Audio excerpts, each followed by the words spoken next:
Hola, buenas tardes. Empezamos ahora.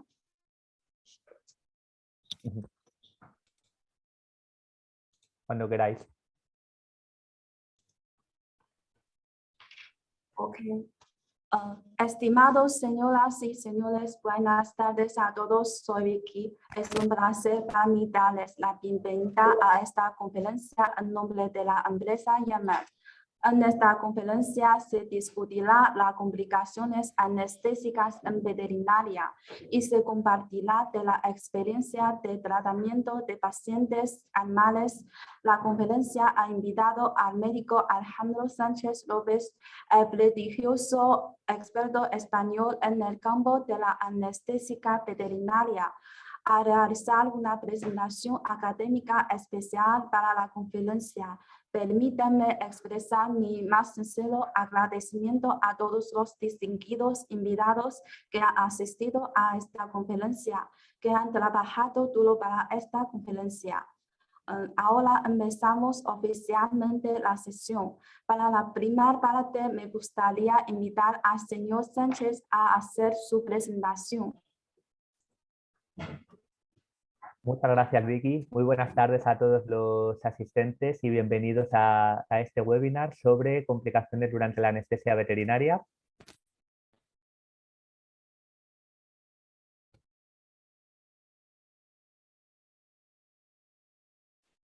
Así que me pueden confirmar. Un momentito. Voy a abrir la presentación y por favor confírmenme que se me escucha bien y que se puede ver bien la pantalla ahora cuando lo abra.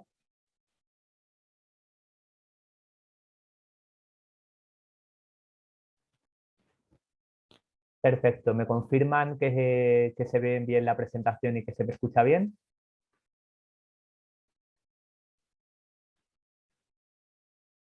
Todo bien, todo bien. Perfecto. Pues sin más vamos a comenzar. Mi nombre es Alejandro Sánchez y actualmente soy parte del servicio de anestesia y analgesia veterinarias del Hospital Veterinario Pujol, además de trabajar desde hace ya varios años como anestesista ambulante en la Comunidad de Madrid. Aquí en la presentación les dejo mi correo electrónico para, bueno, después de la presentación tendremos un turno de preguntas y respuestas. Mientras yo voy realizando la misma, pueden ir elaborándolas y poniéndolas en el apartado de preguntas y una vez llegue el momento las iré respondiendo por orden. Y si a alguien en este momento no se le ocurre ninguna o quiere plantearme cosas más adelante, aquí les he dejado mi correo electrónico. Se pueden dirigir sin ningún tipo de problema y les responderé encantados. Y sin más, vamos a comenzar. Durante la anestesia veterinaria general, el paciente puede presentar diversas complicaciones que incluyen la reducción del gasto cardíaco, tanto por reducción de la contractilidad cardíaca como por vasodilatación, todo ello inducido por los fármacos que se emplean para la anestesia. Se presenta también como consecuencia una reducción en el flujo sanguíneo cerebral del paciente. Podemos tener hipoventilación y como consecuencia hipoxemia. Se reduce también a menudo el flujo sanguíneo renal con los daños que esto puede conllevar a nivel de este sistema y, como luego veremos, una de las complicaciones más frecuentes también que se presenta es hipotermia. Y algo que me gustaría dejar claro, porque creo que esa presentación sirva no solamente para adquirir nuevos conocimientos, sino también para desmontar algunos mitos, es el hecho de que el administrar una sedación en lugar de solamente administrar anestesia general no reduce ni elimina estos riesgos.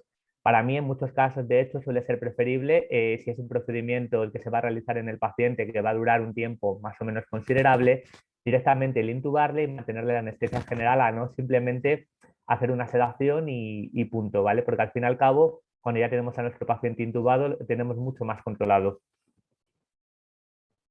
Sobre complicaciones en anestesia podríamos hablar muy largo y tendido. La manera que yo he tenido de agruparlas es en complicaciones que podemos detectar gracias a nuestra monitorización y brevemente hablaremos de otro tipo de complicaciones anestésicas que no están tan relacionadas con la monitorización. Y vamos a empezar con las detectables gracias a nuestros monitores. Y en primer lugar me gustaría plantear la pregunta de si creemos o por qué creemos que es tan importante la monitorización durante la anestesia. Y más allá de lo que yo pueda explicar, quiero avalar todo ello con pruebas previas. Tenemos diferentes estudios, como el realizado por Brodel y colaboradores en 2006 o el de Dyson y colaboradores en 1998, estudios de mortalidad y morbilidad anestésicas en veterinaria, en los cuales se ha comprobado cómo una monitorización deficiente está asociada a una mayor mortalidad durante el periodo anestésico. Y si nos vamos a estudios realizados, como los de Brodel en 2007 y 2010, en la especie felina podemos comprobar cómo en esta especie se ha visto que en gatos únicamente con introducir una monitorización tan básica como es la pulsioximetría se mejora notablemente el tiempo de supervivencia durante la anestesia. Y es que un detalle que me gustaría que no pasara por alto es que mientras que en anestesia veterinaria nos movemos actualmente en unos rangos, según el estudio publicado y en los últimos 10 años más o menos, de entre el 0,1 y el 1,35%, si lo comparamos, que nos puede parecer poco, pero si lo comparamos con la mortalidad que existe en anestesia humana, vemos que realmente es bastante superior. ¿Y por qué? Porque realmente la monitorización rutinaria y el personal especializado son factores que se han relacionado con baja mortalidad en anestesia en humana, sobre todo si la comparamos con veterinaria. No es exactamente que la de veterinaria, al menos en pequeños animales, sea muy alta, pero podemos observar que hay una diferencia bastante significativa. Y efectivamente la monitorización y la especialización del personal son factores clave en esto. Habiendo hecho esta pequeña introducción, aquí tenemos las complicaciones que trataremos relacionadas con la monitorización, que son las detectables por el electrocardiograma, las detectables gracias a la pulsioximetría, las relacionadas con la presión arterial, las relacionadas con el CO2 expirado y las relacionadas con la temperatura del paciente. Empezamos con complicaciones que podemos detectar gracias a nuestro electrocardiograma. Hablaremos de los dos extremos, la bradicardia y la taquicardia sinusal, y de algunas de las arritmias cardíacas más típicas que pueden aparecer durante la anestesia. Y para ello, y para entender bien, sobre todo, el porqué de estas arritmias, el cómo se generan o cómo las podemos reconocer fácilmente, me gustaría empezar con un breve recuerdo fisiológico de cómo se va generando el electrocardiograma a medida que se va generando y transmitiendo el impulso eléctrico cardíaco. Bien, el impulso eléctrico se va a originar en primer lugar en el que se considera el marcapasos primario del corazón, que es el nódulo sinusal, el cual se encuentra en la aurícula derecha. Cuando el nódulo sinusal se activa, inicialmente todavía no vamos a ver actividad en el trazado del electrocardiograma, vamos a observar únicamente lo que llamamos el ejizo eléctrico, pero cuando el impulso generado en el nódulo sinusal se transmite a la aurícula izquierda y ambas aurículas se despolarizan, es cuando en nuestro electro aparece la onda P. Onda P se relaciona con despolarización de las aurículas. Una vez generado este impulso eléctrico, este se va a transmitir al que es el segundo marcapasos cardíaco, el nódulo aurículo-ventricular, que se encuentra justo entre la aurícula y el ventrículo derechos. Como consecuencia, en el electrocardiograma se generará el primero de los intervalos, el intervalo PR. Después, este impulso eléctrico se va a ir transmitiendo a través de toda el haz de His, la rama derecha en este caso el haz de His, produciendo la despolarización del ventrículo derecho, lo que da lugar a la aparición en el electro de la onda Q. Posteriormente, se despolariza el ventrículo izquierdo, el cual es la cámara cardíaca más grande de todas y la que tiene mayor grosor del miocardio, generándose la onda R, que por ello es la onda también más grande del electrocardiograma. Se produce después la despolarización por las fibras de Purkinje desde el ápice a la base cardíaca, generándose la onda S. Tiene lugar un periodo de inactividad en el que se genera el otro intervalo cardíaco, que es el intervalo ST, y finalmente, al producirse la repolarización ventricular, se genera la onda T. Resumiendo, con todo esto, lo que queremos ver es que, que por ello, cualquier arritmia que se origine por encima del nódulo aurículo-ventricular se caracterizará porque es una arritmia en la que siempre habrá onda P, aunque esta sea anómala. La única excepción es la fibrilación auricular, que tiene lo que se llaman ondas F. Si una arritmia se genera en el propio nódulo aurículo-ventricular o tiene su origen por un fallo a este nivel, lo normal es que no haya onda P, pero los complejos QRS que se formen sean normales. Y cualquier arritmia que se origine en los ventrículos carecerá de onda P y tendrá complejos QRS aberrantes. Y sabiendo esto, es fácil cuando vemos o más sencillo cuando vemos una arritmia en nuestro electro saber cuál es su origen y qué nombre ponerle. Con esto pasamos a hablar de la bradicardia sinusal, considerada esta como el descenso de la frecuencia cardíaca por debajo de 60 latidos por minuto en el perro y por debajo de 140 en el gato. Causas que pueden generar bradicardia sinusal durante la anestesia, fundamentalmente, pues bueno, es un tipo de arritmia que podemos encontrar de forma fisiológica en algunas razas grandes o gigantes de perros e incluso en animales muy deportistas. Puede deberse, y esto es bastante típico, al efecto de fármacos, tanto sedantes como opioides. Puede ser debido a patologías de base como el hipotiroidismo. Se puede producir en estadios de shock o como consecuencia de reflejos vasovagales. Puede aparecer por alteraciones electrolíticas, sobre todo por la hiperpotasemia, o puede deberse en pacientes neurológicos a patologías intracraneales, lo que se llama la tríada de Cushing, que es un estadio patológico que cursa con bradicardia, hipertensión y respiración paradójica. Sobre todo lo que quiero destacar aquí es que la bradicardia sinusal es algo muy a tener en cuenta en los gatos. En los perros no es que no tenga importancia, por supuesto la tiene y debemos valorarla siempre, pero los gatos son animales que entran en parada muy fácilmente, más bien con bradicardia que con asistolia pura. En cuanto vemos a un gato con bradicardia es algo que nos tiene que hacer clic y llamar la atención para tratarlo.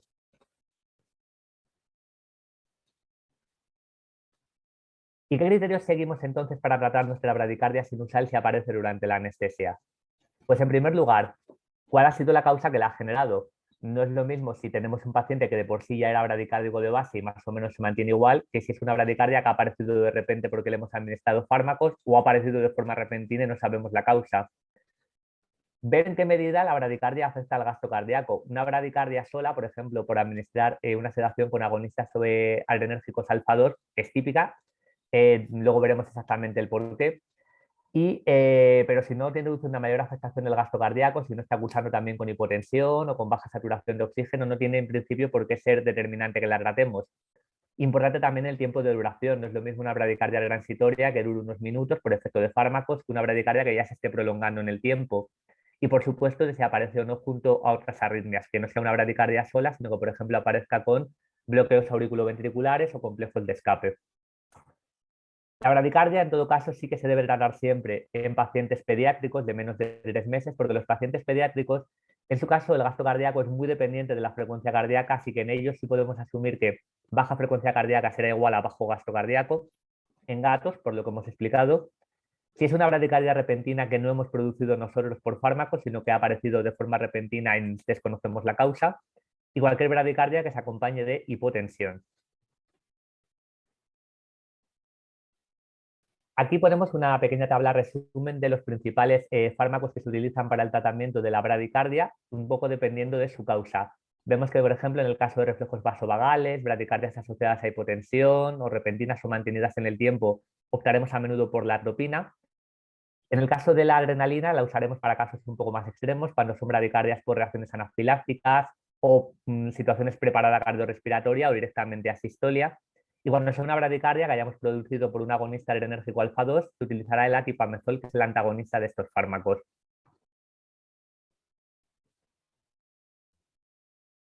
En cuanto a la taquicardia sinusal, esta se define como un aumento de la frecuencia cardíaca por encima de 150 latidos por minuto en perros o por encima de 200 en gatos. Y si bien creo que todos tenemos claro que una bradicardia se debe tratar, o por lo menos es algo que nos llama mucho la atención, quizás, o al menos la percepción que yo he tenido, creo que ahora cada vez más, porque cada vez se esté dando más importancia a todo este tipo de cosas y a la anestesia en general, la taquicardia sinusal es tan importante de tratar como la bradicardia por el siguiente motivo. En condiciones normales, el tiempo de diástole, que es el tiempo en el que se produce el llenado ventricular, es aproximadamente 2 veces el de sístole, porque hace falta más tiempo para que los ventrículos se llenen que para que se vacíen. La oxigenación del miocardio tiene lugar durante el propio periodo de diástole, así que a la larga, la taquicardia siempre se va a producir a costa de reducir el tiempo de diástole y como consecuencia a costa de que puede acabar habiendo un déficit de oxigenación del miocardio. Así que sí, la taquicardia sinusal es muy importante tratarla tanto o más que la bradicardia. Causas y formas de tratamiento, aquí tenemos un pequeño resumen. Podemos tener taquicardia durante la anestesia por un reflejo simpático, como ocurre cuando se hace una reacción de pedículos ováricos en una cirugía de ovarioesterectomía, o por un estímulo nociceptivo, y en ese caso lo ideal será una analgesia de rescate. Si tenemos una falta de plano anestésico, tenemos que profundizar dicho plano, Y me gustaría también hacer hincapié en intentar no recurrir a subir el nivel de anestésico inhalatorio de golpe, ¿vale? Esto que evidentemente va a profundizar el plano, pero también va a generar una hipotensión bastante brusca y mantenida en el tiempo. Es preferible recurrir a una dosis intravenosa de inductor. La taquicardia puede ocurrir como una respuesta refleja a hipotensión o a hipovolemia, hemorragia, pérdida de fluido en el organismo. En este caso, tenemos que tratar la hipotensión con vasopresores o bien restaurar la volemia. A veces los animales tienen taquicardia de base como mecanismo compensador en algunas cardiopatías y lo ideal será haber detectado las mismas previamente a la anestesia y empezar a tratarlas. Puede ocurrir también taquicardia en situaciones de shock anafiláctico como reacción a algún fármaco. Podemos tener en este caso los dos extremos, el reflejo vasovagal o la taquicardia, y en este caso pues lo ideal sería el tratamiento de dicho shock anafiláctico, entre otras cosas con una dosis de corticoide o de antihistamínico. Y en cuanto a las arritmias, vamos a hablar de bloqueos auriculoventriculares y extrasístoles y complejos de escape. Los bloqueos auriculoventriculares son alteraciones en la conducción del estímulo eléctrico cardíaco a nivel del nódulo auriculoventricular. Aquí es donde tenemos nuestro problema, a este nivel. Y existen 3 grados de bloqueo auriculoventricular. Los bloqueos auriculoventriculares de primer grado son retrasos en la conducción del estímulo a través del nódulo auriculoventricular, por lo que a nivel del electrocardiograma lo que nosotros vemos como se retrasa la conducción del estímulo a este nivel es que el intervalo PR, que es el que se genera como consecuencia del paso del estímulo eléctrico a este nivel, se va a alargar. No obstante, la frecuencia cardíaca, el ritmo, etcétera, el resto de ondas son normales y de hecho es una arritmia que es bastante difícil de detectar en la monitorización. Se suele detectar más bien cuando hacemos electrocardiogramas diagnósticos y muy habitualmente tampoco va a producir síntomas.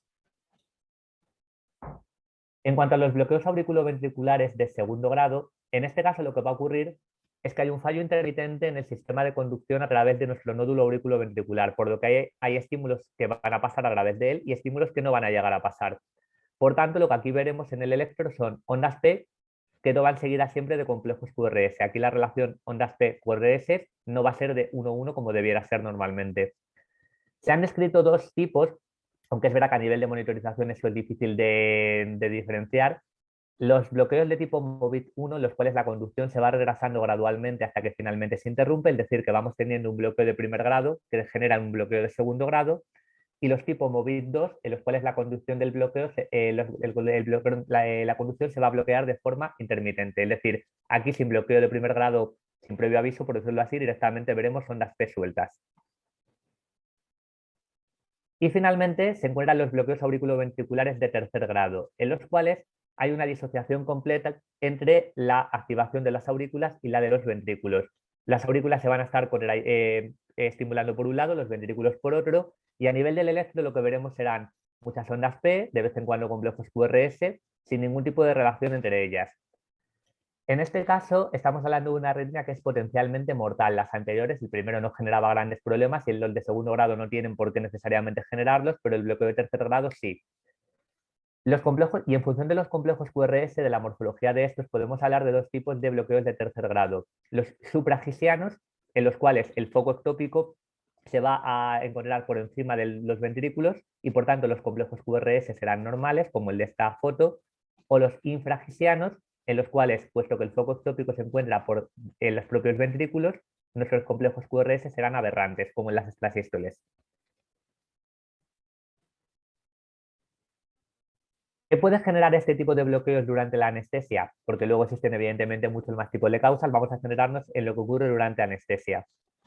Podemos verlos como consecuencia de cardiopatías que afecten al sistema de conducción y normalmente en este caso las haremos detectado previamente en el electroprequirúrgico de nuestro paciente. Puede deberse al uso de fármacos como los agonistas adrenérgicos alfa 2, como el fentanilo. Ahora veremos por qué la atropina también lo produce. No es exactamente que los produzca, pero produce un trazado en el electro muy similar. Pueden deberse a trastornos electrolíticos también como la hiperpotasemia. ¿Y cómo los vamos a tratar? Bueno, en primer lugar, los bloqueos de segundo grado se van a tratar o se decidirá tratar en base a cómo de frecuentes sean y a cómo afecten al gasto cardíaco. Cuando se producen como consecuencia de la administración de fármacos, esta arritmia suele desaparecer por sí sola y muchas veces no requiere tratamiento. Los de tercer grado siempre se tienen que tratar. Aquí no cabe lugar a duda. Y la manera de tratarlos, en el caso de los de segundo grado, será con atropina y si sabemos que la causa es así, sabemos la causa intentando tratar la misma, por ejemplo, revirtiendo el fármaco que las haya producido. En el caso de los de tercer grado, si somos capaces de identificar si son suprafisianos o infrafisianos, ahí tendremos el tratamiento clave. Los suprafisianos responden a la atropina o al glicopirrolato, los infrafisianos responden al isoproterenol. Igualmente habría que tratar la causa, pero el tratamiento final de los bloqueos de tercer grado es la instauración de un marcapasos. Hemos hablado de la atropina y me gustaría hacer un breve paréntesis para explicar un poco el funcionamiento de este fármaco y por qué he dicho ciertas cosas sobre él, como el tema de que produzca estas arritmias. La atropina es un fármaco de la familia de los anticolinérgicos o parasimpaticolíticos y es un fármaco que a nivel cardíaco tiene un efecto cronotropo positivo, es decir, que produce aumento de la frecuencia cardíaca. Otros efectos característicos es que produce la reducción de secreciones, que relaja la musculatura lisa a nivel de aparato respiratorio, a nivel de uretra, a nivel ocular, por eso hay diversos colirios que tienen atropina o similares para producir relajación de la musculatura lisa, y también midriasis. Hay que decir que la agropina atraviesa la barrera hematoencefálica y por ese motivo la intoxicación por agropina puede generar efectos neurológicos. Y una característica importante de su uso que debemos conocer para no asustarnos cuando lo veamos es que la agropina va a ejercer su efecto estimulando el nódulo sinusal, pero a veces va a actuar de forma que los estímulos del nódulo sinusal se van a generar mucho más rápido de lo que son capaces de transmitirse al nódulo auriculoventricular. Es decir, tenemos el nódulo estimulándose muy rápido, pero los estímulos pasan a menos velocidad hacia los ventrículos. Y en el electro podemos como consecuencia tener esta imagen, como si fuera un bloqueo de tercer grado. No es realmente un bloqueo de tercer grado. Todo esto son estímulos que todavía no están consiguiendo pasar. Si sabemos que ha sido por poner agropina, mantengamos la calma, es un efecto transitorio que al cabo de unos pocos minutos va a desaparecer.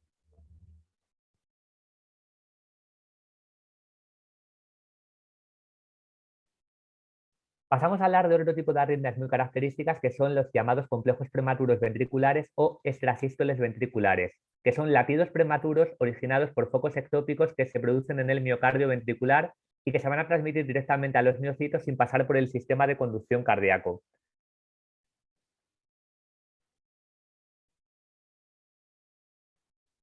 La sucesión de 3 o más extrasístoles ventriculares recibe el nombre de taquicardia ventricular. Y recordemos que las extrasístoles ventriculares pueden ser, dependiendo de dónde se originen, izquierdas o derechas.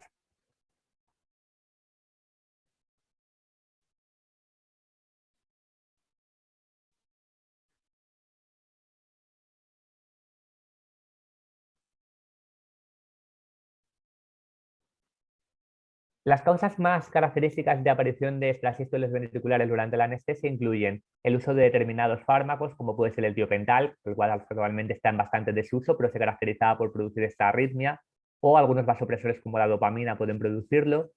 A veces pueden ser una respuesta a estímulos nociceptivos y no tener ninguna relación con un problema cardíaco.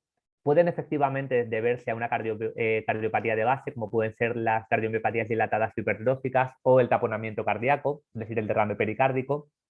Pueden deberse a situaciones de hipoxia o anoxia en el paciente, a hipotermias severas, pueden aparecer por desequilibrios electrolíticos como la hipocalcemia o la hipopotasemia, y también son características de ciertos procesos sistémicos como la piómetra, la dilatación volvulogástrico, peritonitis en general, determinados tipos de cirugía como las cirugías de bazo. En todas estas situaciones lo que ocurre es que se están liberando toxinas en el organismo que tienen un efecto irritante sobre el miocardio y dan lugar a la aparición de estas arritmias.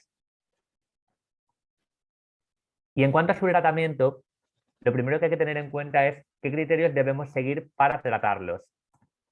En general, las extrasístoles ventriculares se deben tratar si se producen con una frecuencia de más de 20 extrasístoles por minuto, si se van alternando complejos prematuros ventriculares izquierdos o derechos, si se produce lo que se llama el fenómeno RNT, en el cual estas se están generando a tal velocidad que directamente hay una sobreposición de la onda R con la T del siguiente complejo, si se presentan en forma de taquicardia ventricular continua o si independientemente de estas condiciones previas afectan a la estabilidad hemodinámica del paciente de cualquier manera. Basta con que agrupamos alguno de estos criterios para que las tratemos. Y el tratamiento incluye fármacos como la lidocaína, bien en bolos de 2 a 4 miligramos por kilo o directamente de infusión intravenosa continua, la procainamida o la amiodarona, también tanto en bolos como en infusión intravenosa continua.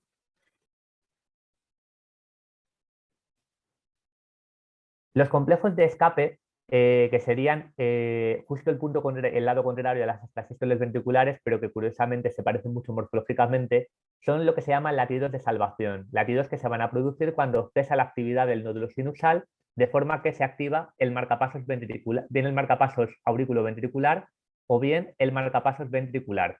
Hablaríamos en este caso tanto de complejos de escape auriculoventriculares o complejos de escape ventriculares.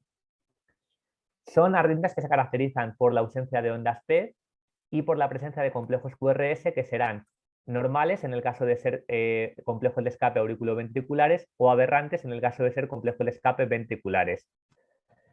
A diferencia de las extrasístoles que van seguidas de una pausa compensatoria, en el caso de los complejos de escape esto lleva la pausa compensatoria previa. Lo que vemos en el electro es un periodo de pausa y de repente aparece el complejo. Pero morfológicamente, como hemos dicho, son iguales a las extrasístoles, tanto auriculoventriculares como ventriculares. Causas en anestesia de la aparición de complejos de escape incluyen el uso de determinados fármacos, sobre todo fármacos que tengan un efecto vasoconstrictor potente, o la existencia de cardiopatías. De nuevo, en este caso, los normales que detectáramos previamente estas en el prequirúrgico.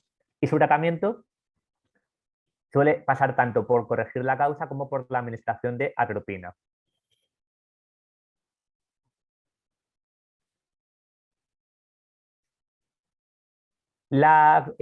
Acabamos esta parte de arritmias haciendo una pequeña diferenciación entre tres tipos de trazado en el electro que tienen una morfología muy similar, pero que tienen diferencias entre ellos. Hemos hablado de la taquicardia ventricular, tendríamos el también llamado ritmo de escape, el cual es un ritmo en el cual todos los latidos son latidos de escape a frecuencias que no son superiores a 60 latidos por minuto. Si es un ritmo de escape auriculoventricular o no superior a 40, si es un ritmo de escape ventricular, porque en este caso, porque el latido cardíaco sería únicamente dependiente de nuestro segundo marcapasos, que es el marcapasos auriculoventricular, el cual no puede contraerse a más de 60 latidos por minuto. Y cuando este falla, el siguiente marcapasos que se activa son los ventrículos, que no puede contraerse a más de 40 latidos por minuto. O sea, es una arritmia muy grave, que normalmente precede a la muerte. Pero por último tenemos también el llamado ritmo idioventricular acelerado, el cual es un ritmo que se considera benigno. Es un tipo de ritmo que se produce a frecuencias de entre 60, 120, 150, dependiendo de donde consultéis, latidos por minuto, y que es muy característico de ciertas cirugías y posoperatorios como las cirugías de bazo, las cirugías de dilatación gástrico. Es importante saber diferenciarlos de una taquicardia ventricular o un ritmo de escape, porque el ritmo idioventricular no suele requerir tratamiento, salvo que sea un ritmo que acabe comprometiendo el gasto cardíaco. Es decir, son tres ritmos que morfológicamente son iguales, pero aparecen a diferentes frecuencias cardíacas y su tratamiento es muy distinto. Aquí tenemos la tablita resumen en la que podemos ver las diferencias, que básicamente es a qué frecuencias cardíacas se producen y, por supuesto, las maniobras de tratamiento también son distintas.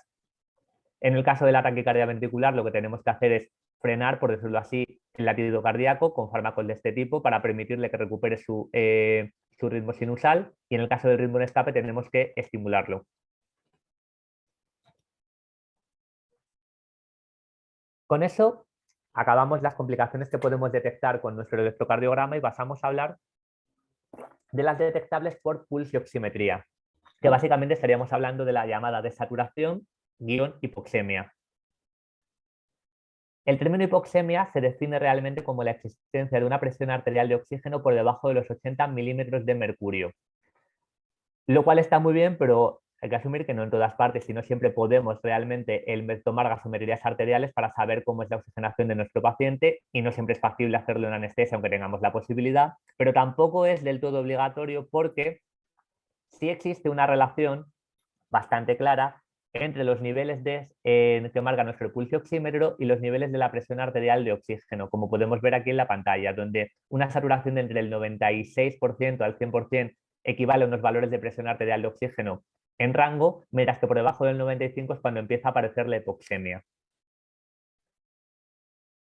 Y es importante entender esto porque otro mito que me gustaría bastante desmontar es una situación que todos hemos vivido muchas veces, que nuestro pulsioxímetro marca una saturación, por ejemplo, del 90%, pero que nosotros nos quedemos tranquilos porque pensamos, bueno, eso es imposible, las mucosas del paciente están rosas, no puede estar teniendo esta saturación tan baja, es un problema de medición.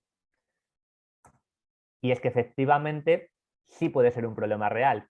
Como ya hemos dicho, y aquí vemos la curva de saturación de la hemoglobina para verlo de forma más clara, que sabemos que es la relación entre el porcentaje de hemoglobina saturada, es decir, nuestro valor de saturación, con la presión arterial parcial de oxígeno. Veis que en los niveles más altos la relación es bastante, esto desciende muy poquito, pero a partir de cierto nivel aquí tiende a haber una caída bastante alta. Por debajo de una saturación del 95% ya empieza a ser un indicativo de hipoxemia moderada, de una presión arterial de oxígeno de menos de 80.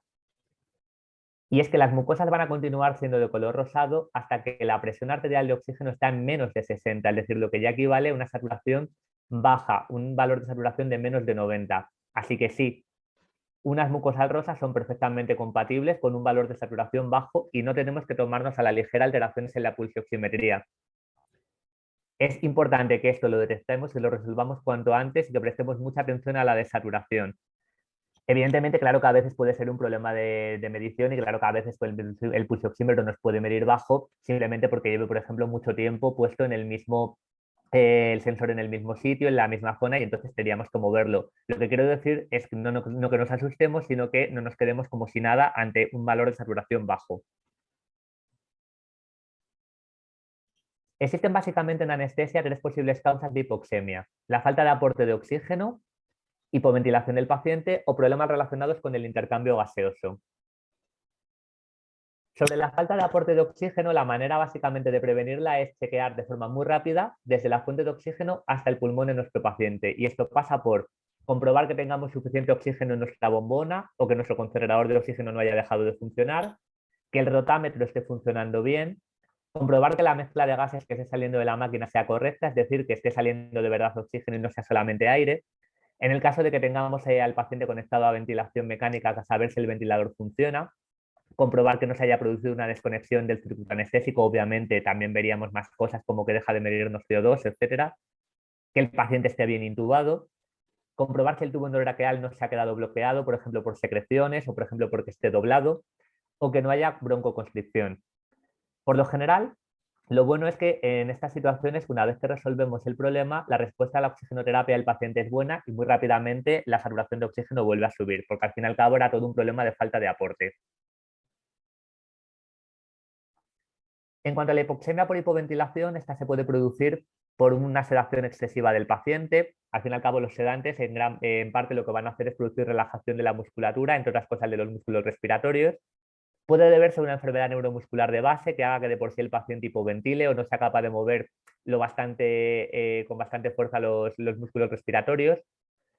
Podemos observarlo en situaciones de hernia de disco cervical, en los cuales se puede haber también comprometido o puede haber una compresión de los nervios que participan en la respiración, o puede deberse a enfermedades del espacio pleural como el derrame pleural o la existencia de tumores que van a producir una mayor presión sobre el parénquima pulmonar.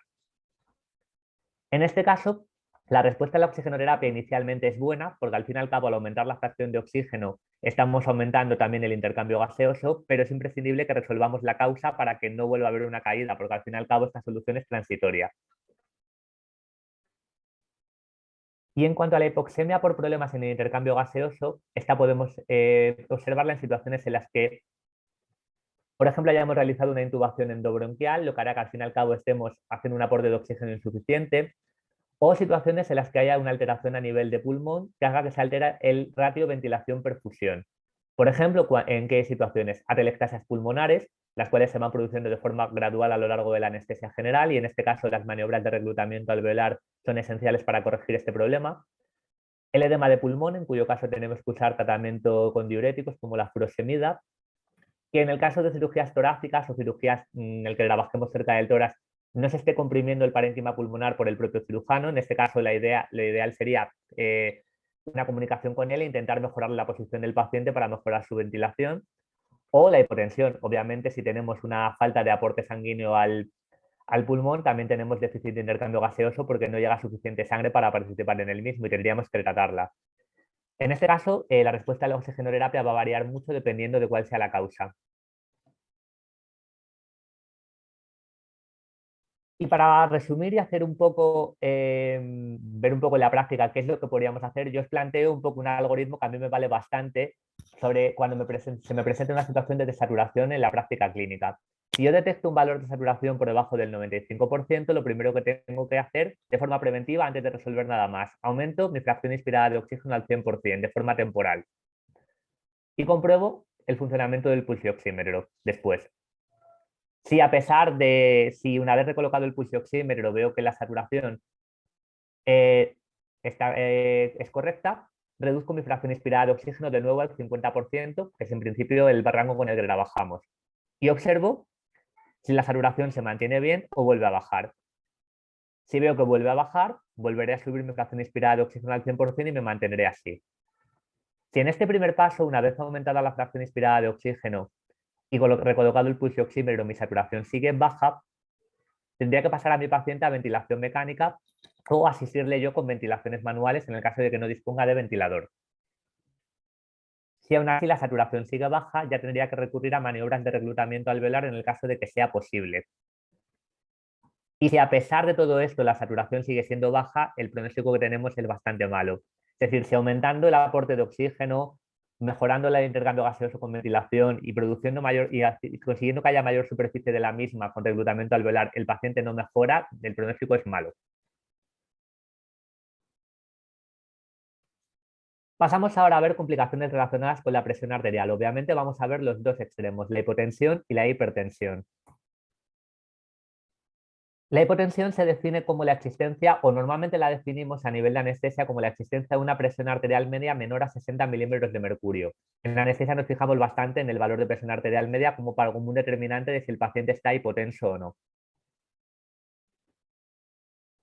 Es muy importante detectar y tratar de forma lo más precoz posible la hipotensión en anestesia. Estamos hablando de la que seguramente sea una de las complicaciones anestésicas que más repercusiones tiene, porque la hipotensión mantenida en el tiempo al final se traduce en un menor aporte de sangre a sistemas orgánicos vitales. A nivel de riñón, lo que puede acabar generando isquemia renal y por tanto cuadros de insuficiencia renal. Sabemos que es muy típico que haya insuficiencia renal como consecuencia de una anestesia. Es una complicación típica que ocurre a veces a lo largo de días o semanas. A nivel cerebral también, y si a nivel cerebral se reduce el flujo sanguíneo cerebral, podemos acabar con cuadros de isquemia cerebral por reducción de la presión intracraneal. A nivel de pulmón, en el cual, como ya hemos visto antes, tenemos fallos en el intercambio gaseoso que se reducirán en hipercapnia e hipoxemia.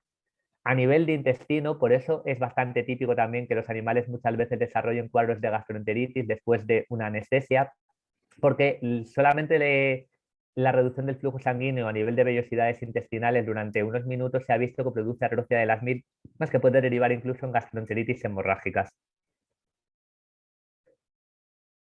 Y para poder entender bien cómo realizaremos el tratamiento de la hipotensión, tenemos que hacer el breve recuerdo de cómo se regula la presión arterial en el organismo. La presión arterial media es el producto del gasto cardíaco por la resistencia vascular sistémica, entendiendo que resistencia vascular es como de amplios externos en los vasos sanguíneos, si hay vasodilatación o hay vasoconstricción, en definitiva.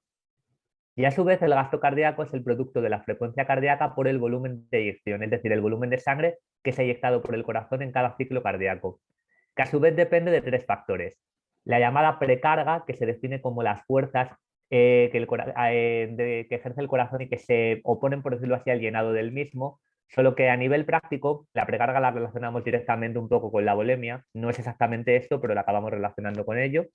La contractilidad cardíaca y la poscarga, que al revés es las fuerzas que se oponen a la salida de sangre del corazón y que directamente va a relacionarse con la resistencia vascular sistémica. Cuando tenemos vasoconstricción, la poscarga se va a ver aumentada, mientras que cuando tenemos vasodilatación, la poscarga disminuye. Por ello, como hemos visto antes, fármacos como la atropina producen aumento de la presión arterial finalmente, porque la frecuencia cardíaca es uno de los factores que regula la presión arterial y de hecho, como dijimos antes, es el factor que es básicamente el único o casi el único del que depende el mantenimiento de la presión arterial en animales pediátricos. Causas de hipotensión durante la anestesia o la cirugía son fundamentalmente cuatro: vasodilatación, hipovolemia, descenso de la contractilidad cardíaca y arritmias. ¿Por qué podemos tener vasodilatación en anestesia? Por los anestésicos inhalatorios, la principal causa. Son fármacos que producen vasodilatación muy potentes.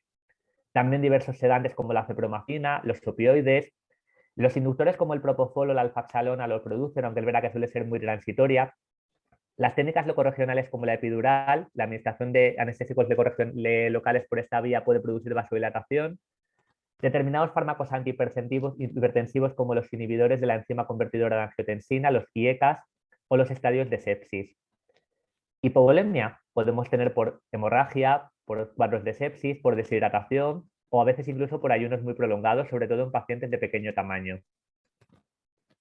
Descenso de la contractilidad cardíaca también lo observamos por anestésicos inhalatorios, puede deberse a enfermedades valvulares de base, a estadios de sepsis o a la acción de fármacos como los beta bloqueantes. En todo caso, hay que dejar claro que la vasodilatación suele ser la principal causa de hipotensión durante la anestesia general, salvo en situaciones muy concretas, pero en pacientes estándar la principal causa de hipotensión se ha observado que es la vasodilatación. Y aunque efectivamente lo ideal sería poder tratar la hipotensión en función de la causa, la mayor parte de las veces vamos a realizar un tratamiento de la misma de forma genérica, un poco abordando todos los diferentes puntos que podemos controlar para mejorarla, sin llegar a identificar la causa simplemente por una cuestión de celeridad. Porque, como hemos dicho, nos interesa tratar esta complicación cuanto antes. Y para ello, una cosa importante es cómo podría llegar a prevenir la aparición de hipotensión durante la anestesia. Evidentemente no podemos prevenirlo al 100%, pero hay diversas cosas que podemos hacer.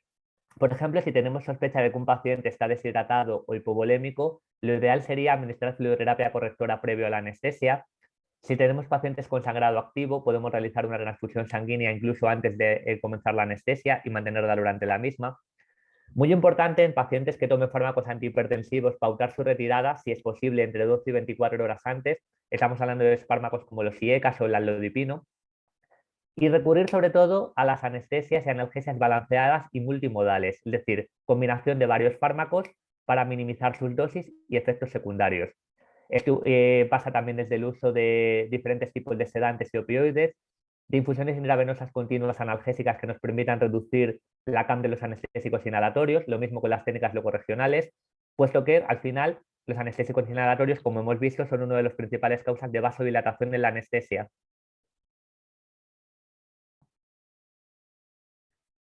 Un pequeño paréntesis sobre el tema de la hipovolemia durante la anestesia. Y es si necesariamente el tener hipovolemia en un paciente va a ir asociado a hipotensión y si el corregir la volemia también necesariamente va a corregir la hipotensión del paciente. Para ello, simplemente a modo de curiosidad, os dejo diferentes artículos que hablan un poco sobre diferentes predictores dinámicos de la respuesta a fluidos, que son parámetros como pueden ser el índice de variabilidad pletismográfica o la variación en la presión de pulso. Son parámetros que directamente lo que nos permiten es valorar cómo va a ser la respuesta de los pacientes a la administración de fluidos. Es decir, si realmente en ese paciente la administración de fluidos va a ser tener una respuesta que se traduzca en una mejora en la presión arterial.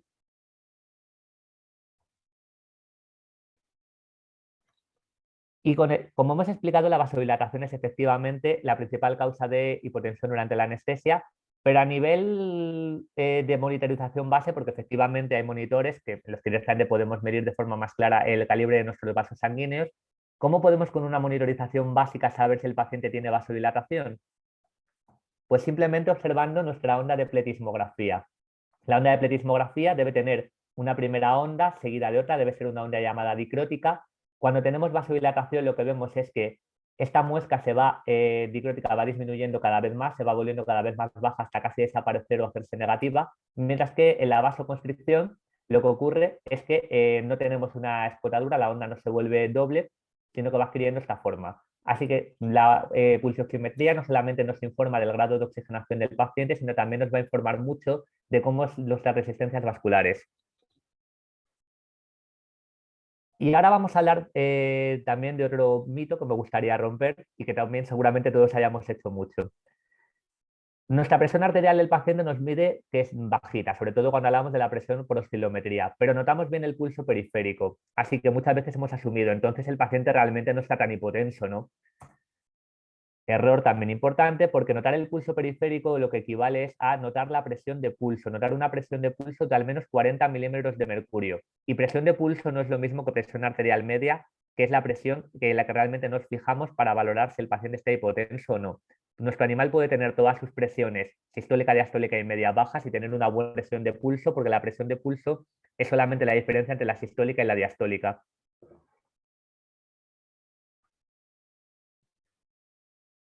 Bien, nos encontramos con nuestro paciente hipotenso. Vamos a ver un poco, paso a paso, mis recomendaciones un poco sobre cómo abordar esta situación.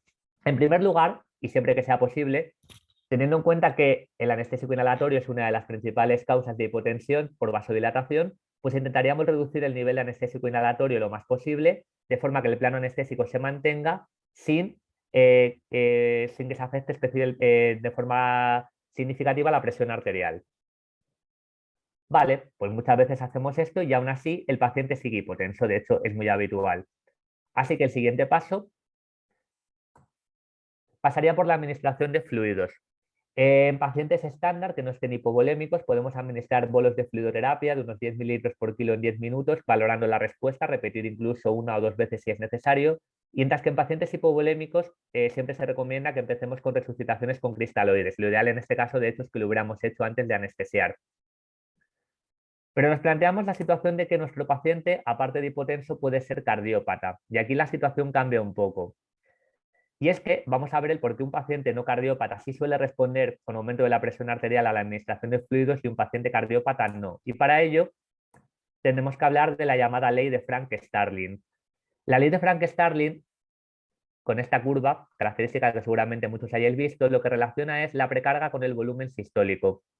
Y en lo que esta ley se basa es en que cuando se produce el aumento del volumen de llenado del corazón, se va a producir un estiramiento de las fibras musculares del mismo, que a su vez aumentan la afinidad por el calcio, y esto da lugar a una mayor contractilidad cardíaca.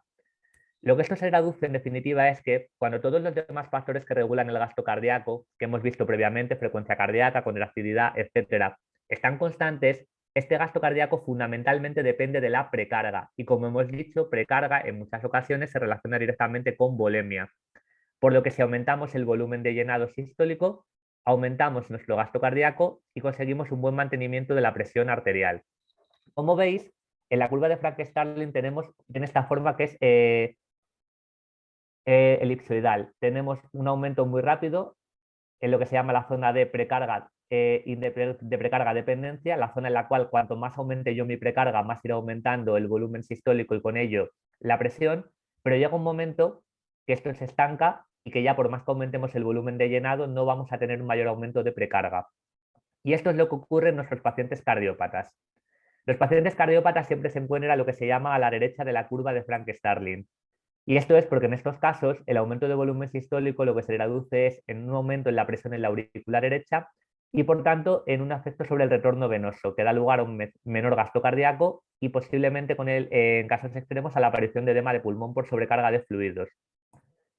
En el caso de un paciente con cardiomiopatía dilatada, en la que lo que tenemos es una alteración de los miocitos que hace que se produzca menor contractilidad cardíaca, están de por sí desplazados hacia hacia la derecha de la curva de Frank-Starling. De por sí no tienen capacidad de aumentar su contractilidad cardíaca si no administramos fármacos para ello. En una cardiomiopatía hiperdófica o situaciones de pericarditis, lo que se reduce es la distensibilidad del ventrículo por el engrosamiento de la pared del miocardio. También estos pacientes, al no tener capacidad de poder aumentar más la distensibilidad y responder al llenado del corazón, también están a la derecha de la curva. Y en las valvulopatías, en las insuficiencias valvulares, el mayor volumen sistólico lo que va a conllevar es una mayor regurgitación de sangre, un mayor descenso de sangre hacia la cámara, hacia las aurículas. Los pacientes cardiópatas, en definitiva, no responden a la hipotensión con la administración de fluidos e incluso esta puede ser contraproducente. Así que en estos casos tenemos que recurrir a fármacos que ahora veremos que son los vasopresores. Haciendo una breve vuelta a nuestro paso 2, en el que sí teníamos la posibilidad de administrar fluidos para aumentar la presión arterial. Vale, administramos fluidos, pero ¿qué fluido deberíamos utilizar? ¿Cristaloide o bien un coloide? Un cristaloide isotónico, hipotónico o hipertónico. Que tenga un tampón básico, que tenga un tampón ácido, porque cada uno tiene diferentes características. Y en general lo que se recomienda es recurrir siempre al fluido que tenga la composición más parecida al plasma sanguíneo dentro de los cristaloides. Y en el caso, y generalmente se trata del rinsolactato. Por eso, salvo algunas excepciones, suele ser el cristaloide de elección en anestesia, que además nos permite contrarrestar otras complicaciones como la acidosis respiratoria. Pero si mi paciente es cardiópata y o bien no mejora al bajar el ISO o no mejora con fluidoterapia, ¿a qué recurrimos ya? Pues a fármacos que tengan efecto inorrópico positivo, es decir, por efecto sobre los receptores beta 1, o bien que tengan efecto vasopresor por efecto sobre los receptores alfa-1 en los vasos sanguíneos. Yo voy a hablaros aquí brevemente de cada uno de ellos. Mi recomendación obviamente no es que dispongáis de todos, pero sí que tengáis siempre a mano o que podáis disponer de algún fármaco que tenga un efecto preferentemente vasopresor y otro con efecto inotropo positivo. Si tenéis alguno que actúa sobre ambos niveles, pues genial. La dopamina, que se administra en infusión intravenosa continua entre 5 y 15 microgramos kilo-minuto, tiene efecto a dosis bajas sobre los receptores beta-1 del miocardio, aumentando la contractilidad, pero a dosis más altas también actúa sobre los receptores alfa-1, produciendo vasoconstricción. Como efecto secundario puede producir taquiarritmias y por lo general suele usarse como el fármaco de primera elección porque actúa a varios niveles, aunque tengo que decir que yo desde hace bastante tiempo el que suelo utilizar como primera elección es la noradrenalina, que tiene efectos muy similares, solo que menor efecto arritmogénico y mayor efecto protector sobre el riñón. La dobutamina actúa sobre receptores beta-1 produciendo un aumento muy marcado de la contractilidad cardíaca, de manera que en el caso de la cardiomiopatía dilatada, por ejemplo, el fallo sistólico es el fármaco de elección porque en estos pacientes lo que son deficitarios es en contractilidad cardíaca. Es también muy útil en pacientes sépticos que suelen ser también muy deficitarios en contractilidad. Fármacos con efecto más vasopresor puro serían, por ejemplo, la efedrina y la fenilefrina. La efedrina se administra en bolos de 1,3 microgramos kilo o en infusión continua y tiene un efecto vasoconstrictor muy potente. Es el fármaco de elección a administrar en casos de cardiomiopatías hipertróficas o estenosis valvulares, donde lo que nos interesa fundamentalmente es mejorar la presión arterial a costa de producir vasoconstricción y no un aumento de contractilidad. Y la efedrina tiene también un potente efecto, solo que un poco más moderado, sobre los vasos sanguíneos. Se administra a estas dosis o bien también en infusión intravenosa continua. Finalmente, la noradrenalina, que es el que os digo actualmente yo utilizo más como fármaco de primera elección, se administra en infusión intravenosa continua entre 0,5 y 1 microgramo kilo minuto y tiene un efecto fundamentalmente sobre receptores alfa-1, produciendo también vasoconstrictor muy potente. Ya os digo que en sepsis es el fármaco de elección para aumentar la presión arterial, pero yo en general lo utilizo como fármaco de primera elección en infusión intravenosa continua. Otras situaciones un poco más específicas de hipotensión y su tratamiento pueden ser la hipotensión, por ejemplo, por situaciones de hipovolemias, hipoalbuminemias, hemorragias, etcétera, donde podemos recurrir al uso de coloides. Si bien el uso de los mismos es un poco controvertido hoy en día, yo debo reconocer que en anestesia a veces les doy uso o en su defecto al hipertónico salino, pero por ejemplo, en situaciones en pacientes de UCI su uso está bastante limitado actualmente y se suele recurrir más a los coloides naturales como el plasma o la albúmina. O bien en el caso de que tengamos una hipotensión por pérdida de sangre, tendríamos que recurrir a la administración de sangre completa o concentrado de glóbulos rojos. Y de forma muy resumida, aquí tenéis, no os preocupéis que luego tendréis la presentación y podréis tener todo esto en texto. Y este pequeño algoritmo, igual que hemos hecho antes, de cómo actuar en el caso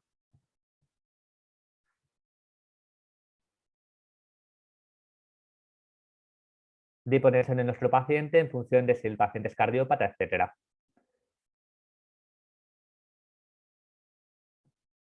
En cuanto a la hipertensión, se define como la existencia de una presión arterial media por encima de 110 o una presión arterial sistólica por encima de 150 milímetros de mercurio. Y al igual que ocurre con la taquicardia, habría que preguntarse si es tan importante de tratar como la hipotensión.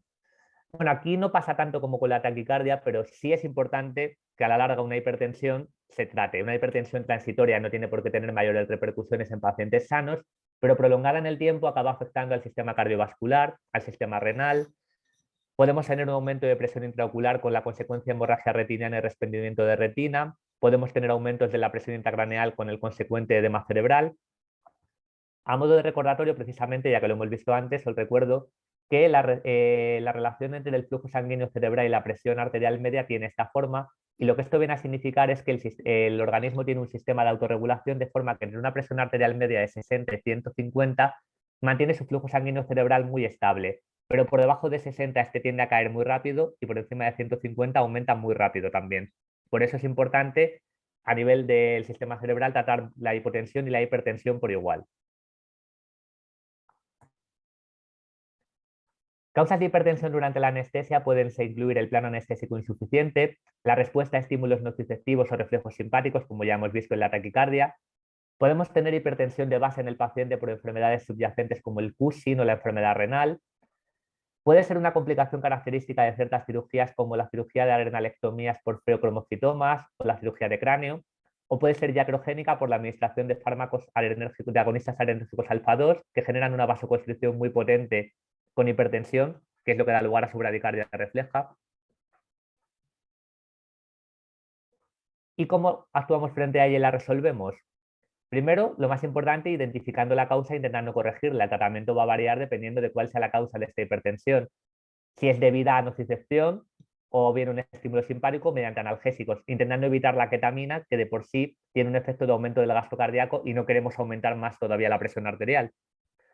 Si es por plano anestésico insuficiente, profundizando el plano de nuestro paciente, intentando lo mismo evitar fármacos que puedan producir una mayor hipertensión. Si se ha descartado todo esto, entonces podemos pensar en hipertensión por otras causas distintas y aquí podemos tener varias opciones de tratamiento. Podemos recurrir a subir el nivel del anestésico inhalatorio, ya que parece que el paciente lo está tolerando bien, y no es que busquemos mayor plano, simplemente buscamos el efecto de disminución de la presión arterial por la vasodilatación que va a producir.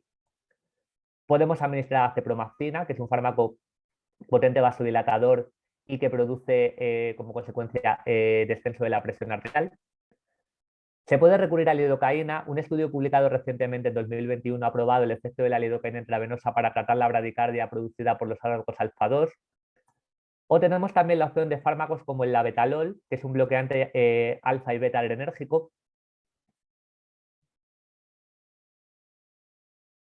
Bien, pasamos ahora a las complicaciones relacionadas con nuestro CO2 expirado, la hipercapnia, hipocapnia y las anomalías en las curvas de CO2.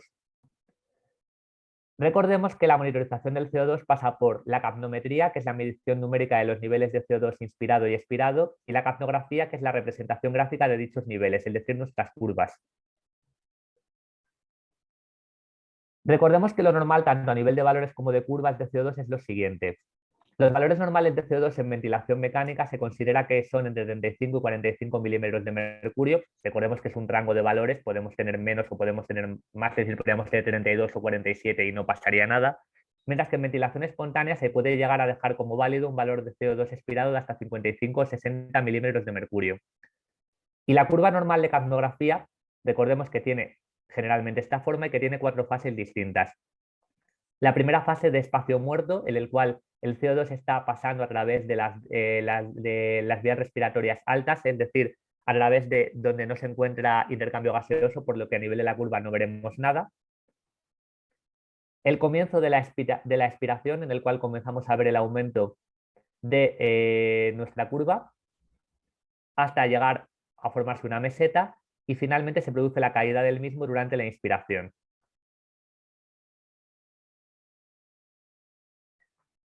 Y en ese sentido podemos tener también los dos extremos, la hipercapnia y la hipocapnia.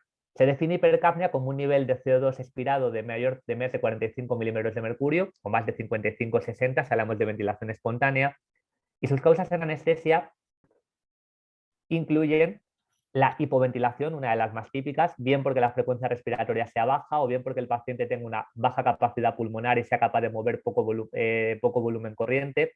Y eso se puede relacionar con la condición corporal, es decir, pacientes obesos, con la existencia de distensión abdominal, por la acción de fármacos, por excesivo plano anestésico, por situaciones de hipotermia o hipotensión severas.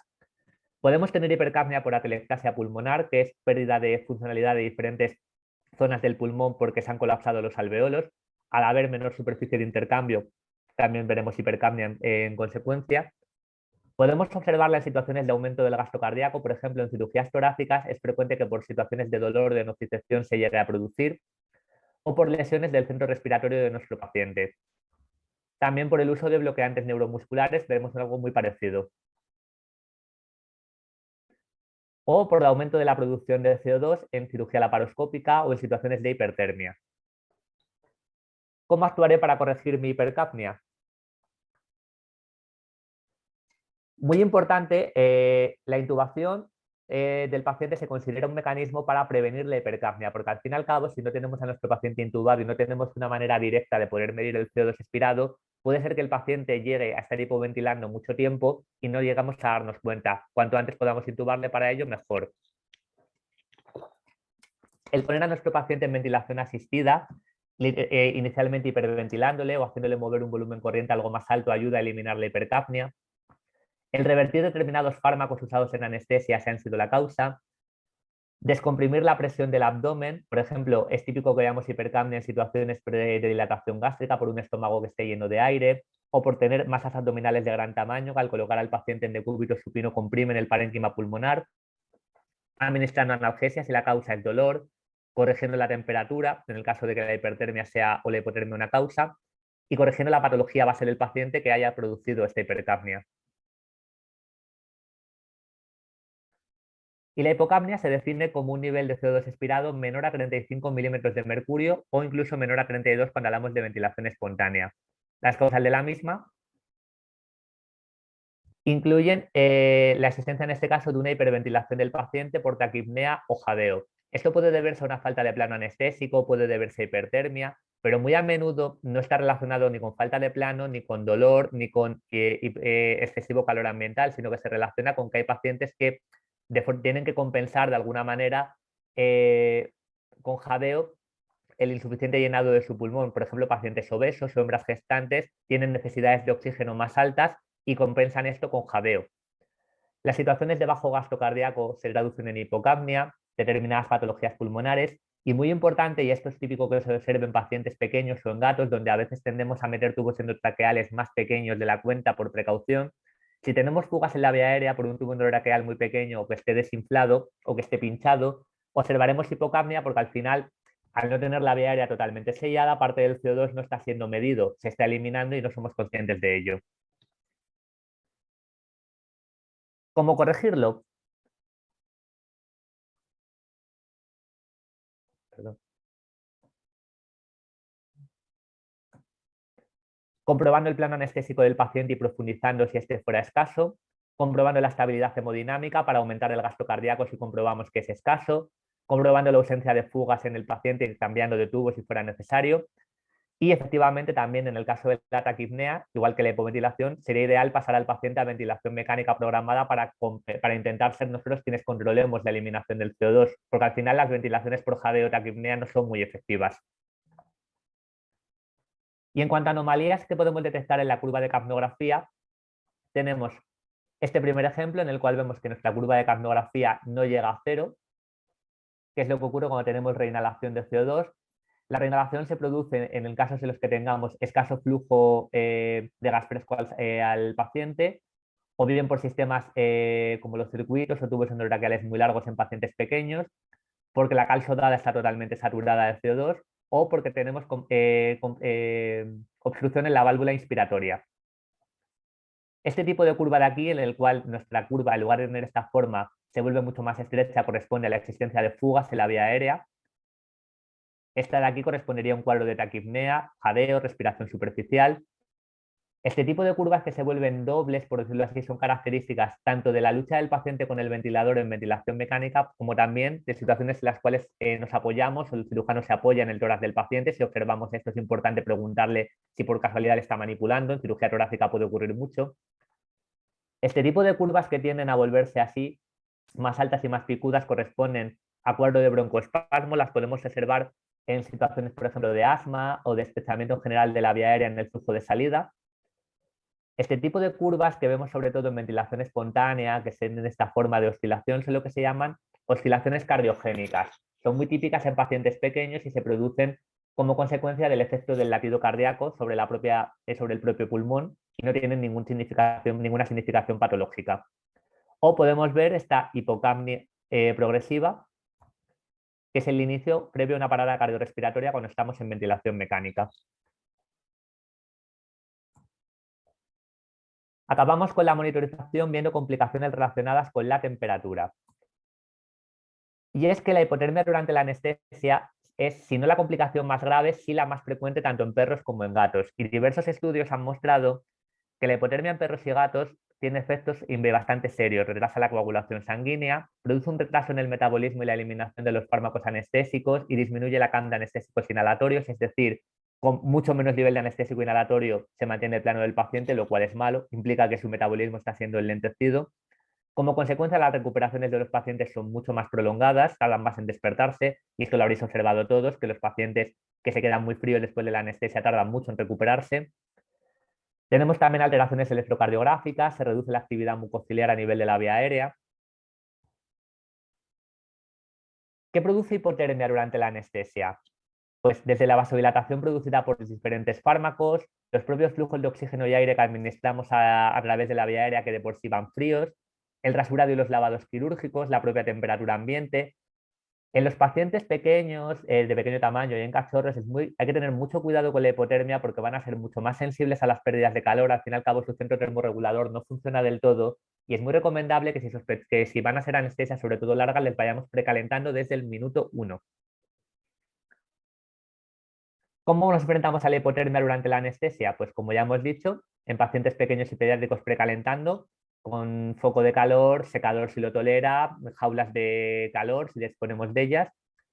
Es una técnica bastante útil el cubrir las almohadillas con venda autoadhesiva para prevenir las pérdidas de calor a través de las mismas, el uso de mantas térmicas y sistemas de aire caliente teniendo cuidado de no ponerlas en contacto directo. Son también muy útiles, yo les utilizo mucho los sacos de pienso, de arena que atemperemos y pongamos cerca del cuerpo del paciente porque se adaptan muy bien, pero lo mismo no en contacto directo. El dar con el secador a pacientes, esto nos resulta muy útil, sobre todo cuando como consecuencia de los lavados se han mojado mucho o las cirugías de boca. Y el administrar suero con sistemas de atemperación intravenoso, nunca suero caliente ni frío por vía intravenosa, porque podemos tener coagulación intravascular diseminada como consecuencia. Y en cuanto a la hipertermia durante la anestesia, que la definiríamos como el aumento de temperatura corporal por encima de 39 grados y medio, se puede generar en situaciones de estrés previo del paciente. Es típico que pacientes muy nerviosos ya entren con temperaturas altas a la anestesia. Puede ser una respuesta a infección o inflamación. Puede deberse al exceso de calor ambiental. Ahora yo mismo lo estoy observando en algunos pacientes por el calor que hace. Puede deberse a una reacción alérgica a fármacos, que generalmente va a cursar con más síntomas. O puede ser un cuadro de hipertermia maligna.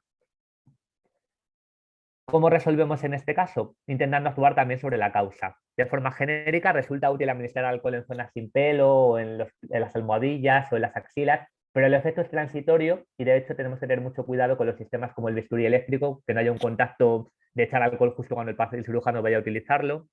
Podemos poner sueros fríos al lado del paciente, lo mismo no en contacto directo con el mismo, porque se puede producir quemadura, en este caso por frío. Puede ser útil el uso de antipiréticos. Esto es un poco controvertido, hay gente que no es muy partidaria de ellos. Bueno, si lo utilizas sabiendo que lo que quieres es reducir la temperatura, pero no estás corrigiendo la causa, no me parece mal. Tratando la infección o la reacción alérgica si es la causa, y lo mismo, podemos usar suero. El suero a temperatura ambiente de por sí es fresco y suele reducir la temperatura. De hecho, por eso usamos atemperadores en el caso de la hipotermia. Aquí lo mismo, no se debe meter suero frío intravenoso nunca. Y tampoco es recomendable bajar la temperatura del paciente de forma muy rápida. Con esto hemos acabado las complicaciones relacionadas con monitorización y en los pocos minutos que quedan quiero muy brevemente hablar de complicaciones que no se relacionan en sí con la monitorización, pero son igualmente importantes, las relacionadas con la extubación y la recuperación del paciente y la regurgitación y el vómito durante la anestesia. Y es que efectivamente a veces al pensar en complicaciones pensamos en todo esto de lo que hemos hablado, pero hay que tener en cuenta que el trabajo del anestesista comienza desde la evaluación previa del paciente y termina cuando nuestro paciente está perfectamente bien recuperándose en su box. Y esto incluye todas estas situaciones. Como puntos clave que yo diría para conseguir una recuperación anestésica bien, tendríamos que la recuperación de la conciencia sea siempre suave y progresiva, porque de esta manera evitaremos despertares bruscos y disfóricos. Es especialmente importante en cirugía ortopédica o en cirugías de hernia de disco o en pacientes que han tenido un sangrado abundante. Y si valoramos que es necesario administrar un sedante por el carácter del paciente, porque consideramos que puede despertarse especialmente nervioso o especialmente dolorido, es importante que lo hagamos y que el paciente se recupere lo más suavemente posible, calculando, dependiendo del sedante que vayamos a usar, cuánto tiempo lo administraremos previo a la extubación.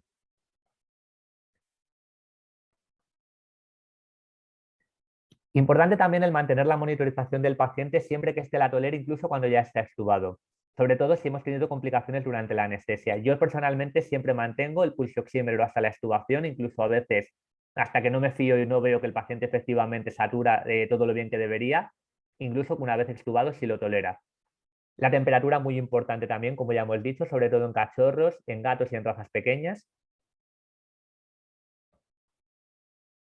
Y también, una vez extubado el paciente, intentar mantener la oxigenación, el aporte de oxígeno siempre que podamos. Creo que esto muchas veces se nos olvida a todos, pero además diferentes estudios han mostrado que casi todos los pacientes presentan cierto grado de saturación una vez les dejamos en su jaula recuperándose.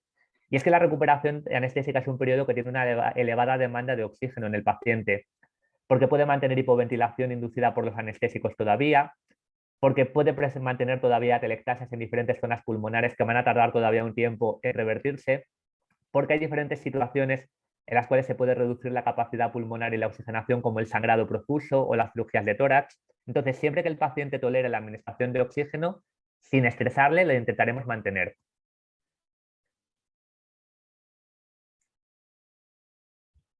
Y una vez visto esto, vamos a ver lo relacionado con la extubación. La extubación del paciente debe realizarse siempre en el momento adecuado, que veremos que dependiendo del caso son diferentes, y teniendo a mano siempre el material necesario para reintubar. Es raro, pero a mí en alguna ocasión me ha pasado el tener que reintubar a un paciente una vez extubado, que yo estaba convencido de que no tendría ningún problema y respiraría perfectamente. Siempre que estubemos, dejamos nuestro tubo endotraqueal a la mano y no nos desentendemos del paciente. Y a ser posible, si podemos, no estamos solos en el momento, por si acaso tenemos que pedir ayuda para reintubar. En general, cuando hablamos de perros, debemos extubar siempre cuando el paciente recupere tono palpebral y tono mandibular y incluso reflejo de glutorio, diría yo. Yo intento cada vez extubar con un plano anestésico cada vez más superficial. Es verdad que esto es controvertido, hay algunos estudios que han visto que puede ser preferible una extubación algo más temprana para llegar a la recuperación, pero bueno, yo normalmente, y no suelo tener problemas con eso, siempre espero mínimo a recuperar reflejo palpebral y tono mandibular. Y os digo muy a menudo también reflejo de glutorio. Importante que en el caso de procedimientos de la cavidad oral donde haya podido haber acumulación de sangre o de exudados o limpiezas de boca, donde se acumule agua, estuvimos con el tubo del balón enterotraqueal parcialmente inflado. O también si hemos detectado reflujo durante la anestesia. En el caso de los gatos, como sabéis, tenemos un mayor riesgo de broncoespasmo y laringoespasmo, por lo que en este caso yo extubo normalmente cuando los gatos recuperan el reflejo auricular, como muchísimo cuando recuperan el palpebral. El reflejo auricular, si no lo habéis comprobado, simplemente con una pincita o bolígrafo o una jeringuilla podéis tocar en la oreja del paciente y veréis cómo de forma refleja se va a mover. Es un buen momento para extubar. Podemos como mucho esperar al reflejo palpebral. Y como muchos sabréis ya que si tenéis experiencia con esto, en el caso de pacientes braquicefálicos, la extubación debe ser mucho más tardía, sobre todo en el caso de cirugías resolutivas de este síndrome. Los braquicéfalos son razas que toleran muy bien el tubo endotraqueal estando consciente, pueden incluso caminar teniéndolo, y debemos esperar a quitarlo cuando el paciente ya esté perfectamente consciente y directamente lo muerda o lo escupa, o sea, cuando notemos que de verdad le está molestando. En cuanto a las recuperaciones tanto disfóricas como excesivamente lentas, decir que la recuperación disfórica se puede ver favorecida por determinadas razas. Hay razas, por ejemplo, como los galgos, que tienen tendencia a las recuperaciones con mucha disforia, con mucho estrés. Puede deberse también por el no haber administrado sedantes previamente o porque el efecto de los sedantes ya se haya pasado y el paciente sea muy nervioso y no le hayamos resedado previamente. Evidentemente el ruido ambiental puede favorecerlo. La recuperación del paciente, yo siempre digo, tiene que ser en un sitio tranquilo. El ruido ambiental hace que solamente favorece que el paciente se despierte peor o porque lo manejemos de forma brusca. Esto también pasa mucho cuando a lo mejor hacemos radiografías o procedimientos después de la anestesia o cuando el paciente se está recuperando, que le manipulemos de forma muy brusca, le volteemos, etcétera, y esto favorece que se despierte peor. Definimos la disforia en general como una recuperación brusca que cursa con vocalizaciones intensas, aullidos, y que es importante la diferenciemos un poco de lo que es dolor, aunque no siempre es fácil, pero un paciente que se despierta dolorido puede emitir vocalizaciones o puede quejarse cuando le toquemos, pero lo normal es que lo que se encuentre es tembloroso, se encoja, adopte posturas antiálgidas. La recuperación en la que hay vocalizaciones, etcétera, suelen ser más disforia. Por el contrario, podemos tener también recuperaciones muy lentas. Como ya hemos dicho, la hipotermia prolonga la eliminación de fármacos y por eso es importante que mantengamos al paciente siempre en temperaturas al menos por encima de 36 grados.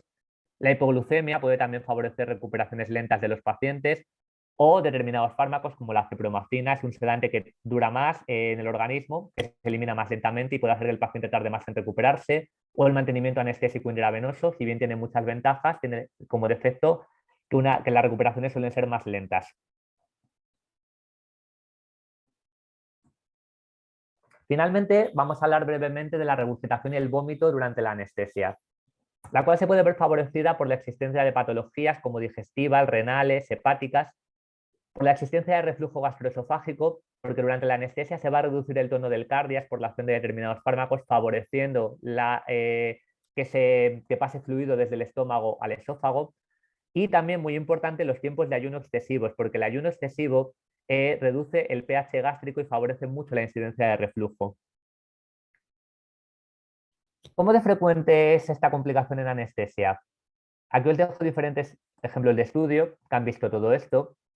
Y si los comparáramos todos, veríamos que realmente el tema es controvertido, no hay unos datos del todo oficiales y la incidencia de reflujo gastroesofágico según la raza, la cirugía o los fármacos empleados puede variar entre un 5 y un 60% incluso. Lo que sí está claro es un poco cómo debemos actuar en el caso de que este se dé, que es intentando que si vemos reflujo colocar la cabeza del paciente hacia abajo para eliminarlo del todo, sacudirla para ayudar a eliminar el líquido, limpiar adecuadamente la vía aérea, ayudándonos de un laringoscopio, con gasas, con suero, limpiando todo lo que podamos, limpiando lo más posible el tubo y lavando el esófago con agua o bien con solución salina para aumentar el pH gástrico y esofágicos. Es importante también en estos casos que estuviéramos al paciente con el balón del tubo parcialmente inflado y siempre en este caso sí que haya recuperado reflejo deglutorio y la administración de antieméticos y antiácidos como el maropitán o el omeprazol. Si bien el cómo actuar ante esta situación sí está bastante estandarizado, no hay tanta claridad o está tan estandarizado el cómo podemos prevenirlo. Hay muchos estudios al respecto y todavía no hay un consenso, ni sobre cuál es el mejor fármaco para que se debe utilizar. Hay estudios que hablan del omeprazol, administrado por vía intravenosa unas horas antes y por vía oral la noche antes, otros hablan del maropitán. Sí que se ha visto, por ejemplo, que la ranitidina es un antiácido que no ha demostrado ser eficaz para prevenir el reflujo gastroesofágico en anestesia, mientras que el maropitán ha mostrado prevenir el vómito pero no el reflujo. Un ejemplo de pauta, por ejemplo, que yo os aconsejo, que yo suelo seguir, es en pacientes que tengan elevado riesgo de reflujo, por ejemplo, pacientes brachiocefálicos o pacientes que tengan de por sí un problema gastroentérico de base, es administrar omeprazol por vía oral a esta dosis la noche antes de la anestesia y repetirlo por vía intravenosa 30 minutos, una hora antes. Administrar también maropitán a 1 miligramo kilo unos 15-20 minutos antes de la anestesia por vía intravenosa. Y si confirmamos también por ecografía que tenemos contenido gástrico a pesar del ayuno, asociar esto también a metoclopramida.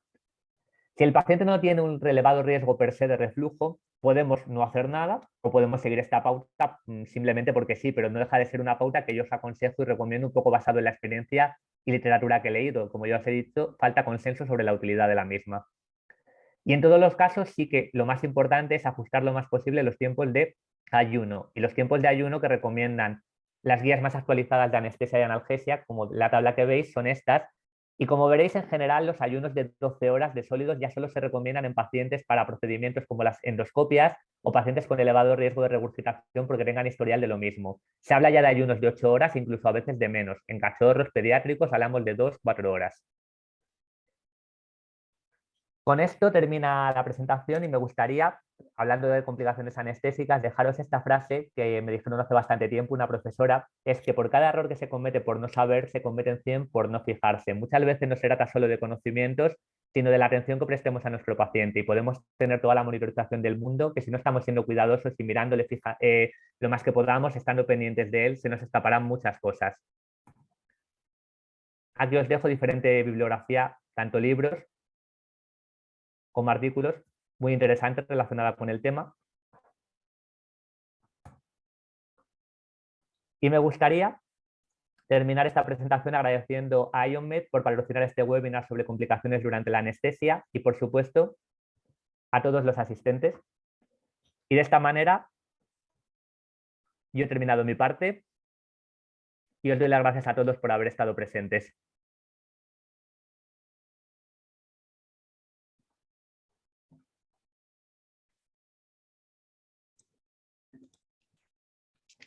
Muchas gracias al señor Sánchez por traernos una conferencia profesional que es muy beneficiosa para nosotros y nos gustaría invitar a nuestra gestión de productos, señor Esteban, a dar una breve presentación sobre la máquina de anestesia de IMED. Después de esta parte también tenemos la parte de preguntas y respuestas. Hola a todos, gracias el doctor Filena.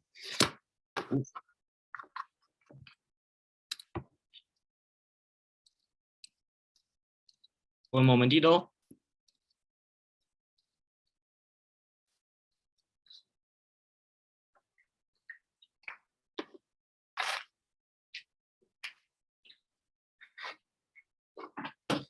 Pues gracias el doctor Alejandro y señorita Vicky. Es un placer que venimos juntos para este webinar. Soy Steven, el Producto Manager de Anestesia. Luego voy a presentar un poco sobre nuestro producto. Sí.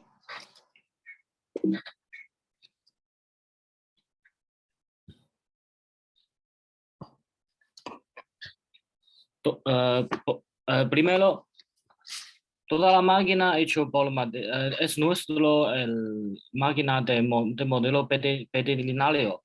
Primero, toda la máquina hecha por materia acero con alta dureza y también conveniente para limpiar en un clínico veterinario. Utilizamos el compacto diseño con el funcionamiento complejo.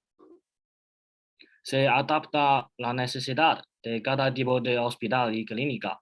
En nivel de hardware, aseguramos que tiene varios monitores en cada parte importantes, por ejemplo, en la entrada y la salida.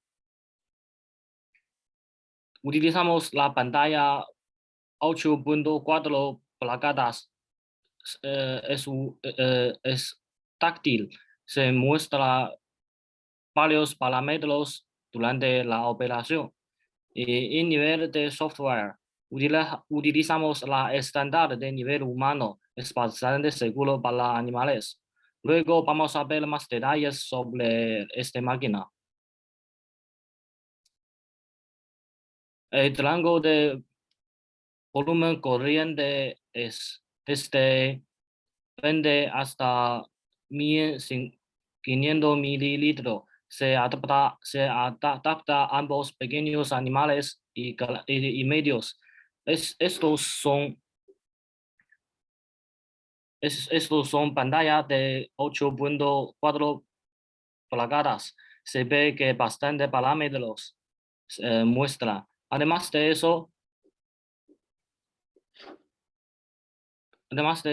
tenemos un completo ventilación motor. Lo más básico son control de volumen y control de presión. Simplemente utilizamos durante la operación. El modo soporte de presión. Simplemente utilizamos inducción de anestesia como el señor Alejandro, y también utilizamos en proceso de resucitar.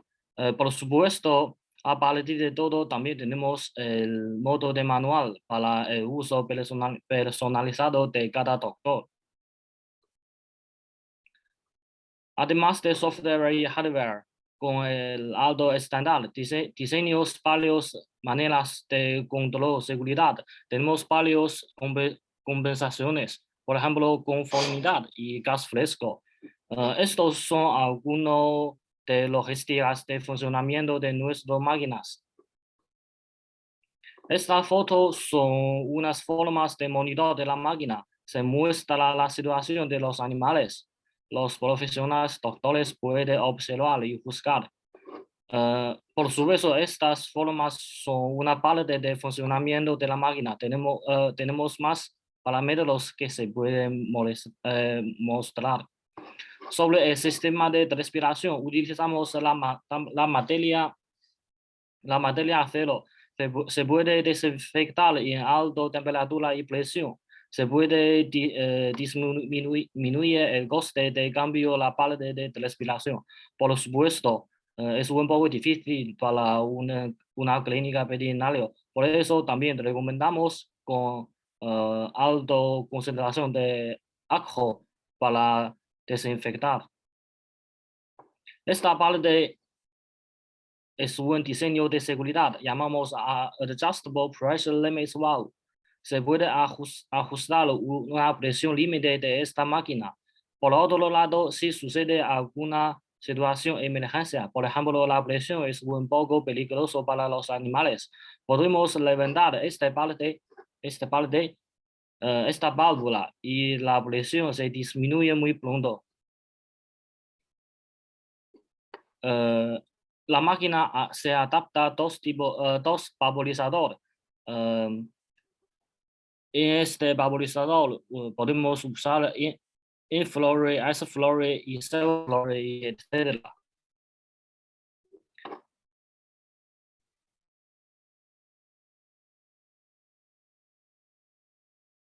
Eso es la pantalla que se muestra como hemos mencionado.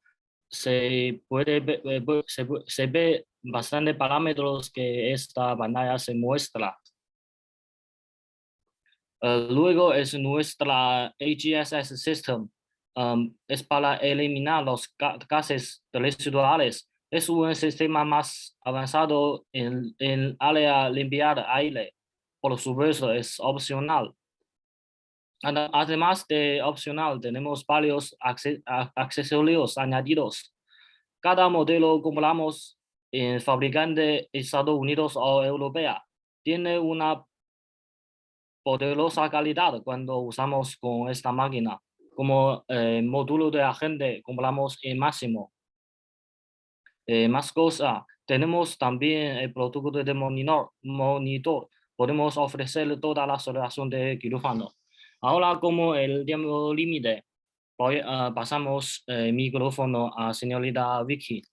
Gracias por todos, Vicky. Ok, gracias al señor Esteban por su presentación y ahora pasaremos a la parte de preguntas y respuestas en el que podrán plantear cualquier duda que tenga en el tablón de charla. Señor Sánchez estará disponible para responder a todas las preguntas. Muchas gracias, Vicky. Muchas gracias, Esteban, por tu presentación. Pues si os parece, lo que voy a hacer es ir leyendo, que ya he visto que se han planteado diferentes preguntas en el chat durante la presentación, así que las voy a ir leyendo y iré respondiéndolas por orden, para que además podamos verlas todos. Un momento.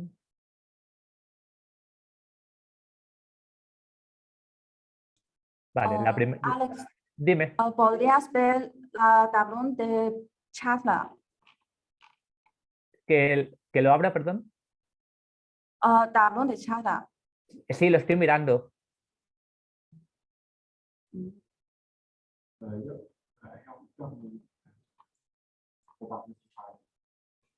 Vale. Ya tengo aquí la primera pregunta. Si os parece, voy leyendo y voy respondiendo, ¿de acuerdo?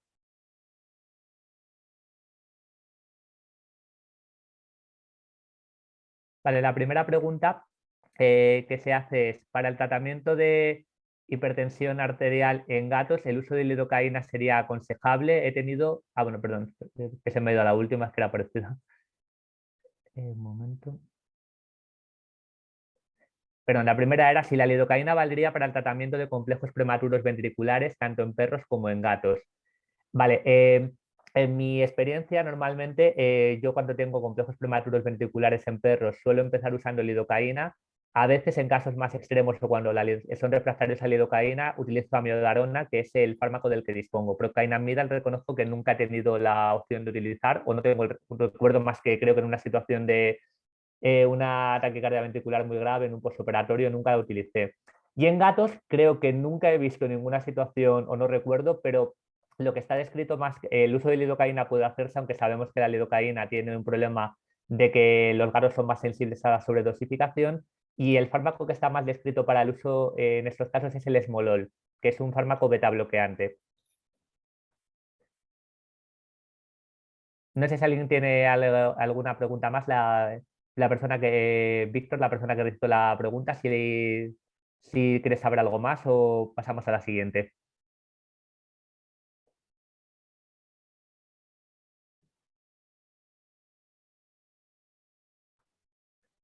Vale. Pregunta que hace Carlos Martínez es, para algunos pacientes caninos mayores y más gordos, si existen precauciones especiales al prepararse para la anestesia. A ver, con el tema de pacientes geriátricos, yo siempre lo digo tanto a compañeros como a los propios propietarios, que a veces son muy reticentes a la anestesia de sus pacientes, de sus animales si son mayores. El ser geriátrico en sí no es una enfermedad. Sí que es verdad que a nivel de manejo anestésico, un paciente geriátrico lo vamos a considerar con clasificación de riesgo ASA de base, porque sí, de ASA 2, pero eso no hace que la geriatría en sí sea una enfermedad. Ser geriátrico lo que supone es que vamos a tener que usar muchas veces dosis más bajas de fármacos, o que la recuperación puede ser más lenta, o que podemos tener mayor incidencia de complicaciones, pero no es un riesgo en sí mismo. Entonces, básicamente en un paciente geriátrico sí que solemos, yo hago normalmente siempre las pruebas prequirúrgicas básicas y sí que muchas veces me gusta tener radiografías torácicas, por ejemplo. Creo que siempre es bueno un estudio radiográfico del tórax en un paciente mayor para descartar problemas y luego actúo como con cualquier otro paciente. Si detectase un soplo, pediría una ecocardiografía en serio. En cuanto a pacientes obesos, pues a ver, en un mundo ideal, en un paciente que tenga un sobrepeso muy alarmante, si tenemos que someterlo a una cirugía que es totalmente electiva, es decir, una castración, hacer algo que no es especialmente urgente, incluso una cirugía de traumatología, ahora que un traumatólogo me está escuchando, no es algo que sea tan urgente que no pueda esperar a que el paciente estabilice un poco su peso, porque al final a nivel, en este caso no solamente de anestesia, sino incluso a nivel quirúrgico, las podemos tener muchas complicaciones. Si operamos de traumatología a un paciente muy obeso, al final puede haber un fracaso de la propia cirugía y a nivel anestésico, pues obviamente estamos hablando de muchos más problemas a nivel de la ventilación, de que tenemos que hacer un cálculo de fármacos distinto, intentando calcular para el peso ideal. Entonces, básicamente esa sería mi respuesta, que siempre que se puede y no sea algo urgente, intentar que el paciente estabilice, reduzca un poco de peso antes de la cirugía. Si no podemos, pues siempre cálculo de fármacos en función del peso ideal y no el real para no sobredosificar. Y manejo ventilatorio, muchas veces necesitaremos ventilación mecánica para intentar compensar lo que hemos dicho. Son pacientes que tienden al jadeo para compensar la mayor demanda de oxígeno que tienen. Pregunta Valeria Castro, ¿en qué caso las maniobras de reclutamiento alveolar están desaconsejadas, haciendo referencia al impacto hemodinámico? Vale, muy brevemente, aunque probablemente muchos lo sepáis, las maniobras de reclutamiento alveolar son técnicas que consisten en forzar la apertura de alveolos que están colapsados. Y eso se puede conseguir bien con lo que se llama maniobras de capacidad vital, en las cuales yo cierro mi válvula de seguridad a una presión de 30, 40 centímetros de agua y voy haciendo ventilaciones manuales mantenidas unos 15-30 segundos para forzar esta apertura de alveolos. Estas, por ejemplo, son las que yo utilizo en pacientes que se someten a TAC cuando necesitan, cuando necesita el técnico que yo fuerce la apertura del pulmón para ver si lo que tenemos es atelectasia pulmonar o los problemas. Pero normalmente utilizo más las maniobras escalonadas, en las cuales yo voy aumentando gradualmente la presión pico y la presión residual positiva al final de la expiración, la PIP, en valores de 5 en 5 hasta llegar a un máximo de presión pico de 30-35, PIP de 15 y luego ya voy buscando mi PIP óptima, reduciendo estos valores. Con eso os digo, lo que se busca es forzar la apertura de alveolos. ¿Por qué la pregunta de Valeria? Porque efectivamente estas maniobras, al igual que la propia ventilación mecánica, pueden tener como consecuencia impacto hemodinámico bastante grande. Si la ventilación mecánica en sí puede generar hipotensión, porque como consecuencia de la compresión excesiva en los vasos sanguíneos se reduce el retorno venoso, etcétera. Pensad si encima estamos generando presiones tan altas sobre la vía aérea, lo que puede haber. De hecho, es muy frecuente que se produzca hipotensión transitoria.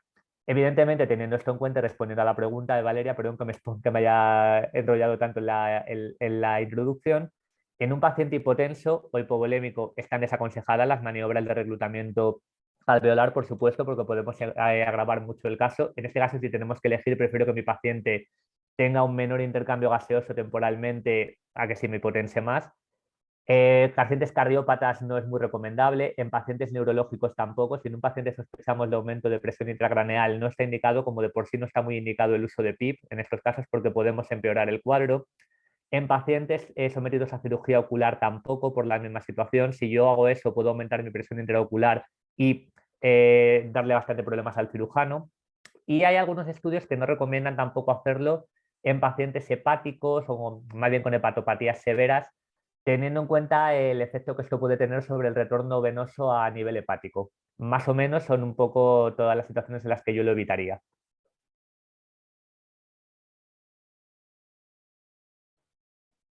Pregunta Neil Santos, lo ha preguntado tanto aquí como en el foro de preguntas y respuestas, si hay alguna diferencia entre máquinas de veterinaria de humanas y máquinas de veterinaria, perdón, de anestesia de humana y de veterinaria, y si las máquinas de humanas se pueden utilizar para veterinaria. Vale. Al final, en cuanto a los parámetros a programar y demás, si hablamos por supuesto de anestesia de perros y gatos, es lo que yo me manejo, no me meto ya en animales exóticos o en caballos o en animales de abasto. Los parámetros a programar son los mismos: volumen corriente, frecuencia respiratoria, presión positiva al final de la expiración, presiones inspiratorias, etcétera. Lo que pasa es que evidentemente lo que va a variar es el rango mínimo y máximo que yo pueda programar. Las máquinas que se sacan un poco más específicas para veterinaria, como ventaja, suelen permitir programar volúmenes corrientes mucho más bajos, trabajar con presiones más bajas, pero es cierto que incluso en humana hoy en día algunas máquinas, yo por ejemplo he utilizado algunas de algunas marcas que son específicamente de humanas y sí que permiten programar volúmenes corrientes más bajos. Si puedes elegir, lo ideal o lo preferible es que tengas una máquina más adaptada a veterinaria, pero en un momento dado una máquina de humana te puede servir si sabes bien cómo tienes que programar los parámetros en función del tamaño de tu paciente. Siguiente pregunta. Pregunta Antonio Rafael: cuando el animal se despierta durante la anestesia, ¿qué se debe hacer para afrontar la emergencia? ¿Qué preparativos se deben hacer antes de la cirugía para evitar que ocurran situaciones relacionadas? Vale, entiendo que te refieres a si un animal tiene pérdida de plano anestésico durante la anestesia.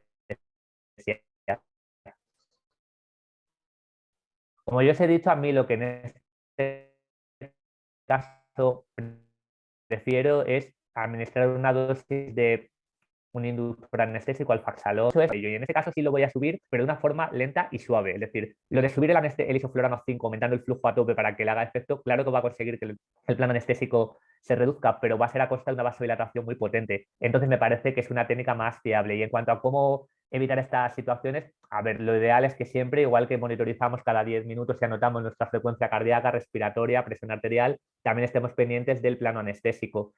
En veterinaria hoy por hoy no tenemos sistemas validados como el BIS, el índice biespectral de humana, que sirven para esto, para medir el plano anestésico, y nos basamos pues en la existencia de la permanencia de reflejos. Entonces, monitorizar esto de forma seriada durante la anestesia y tener a mano siempre fármacos para la profundización.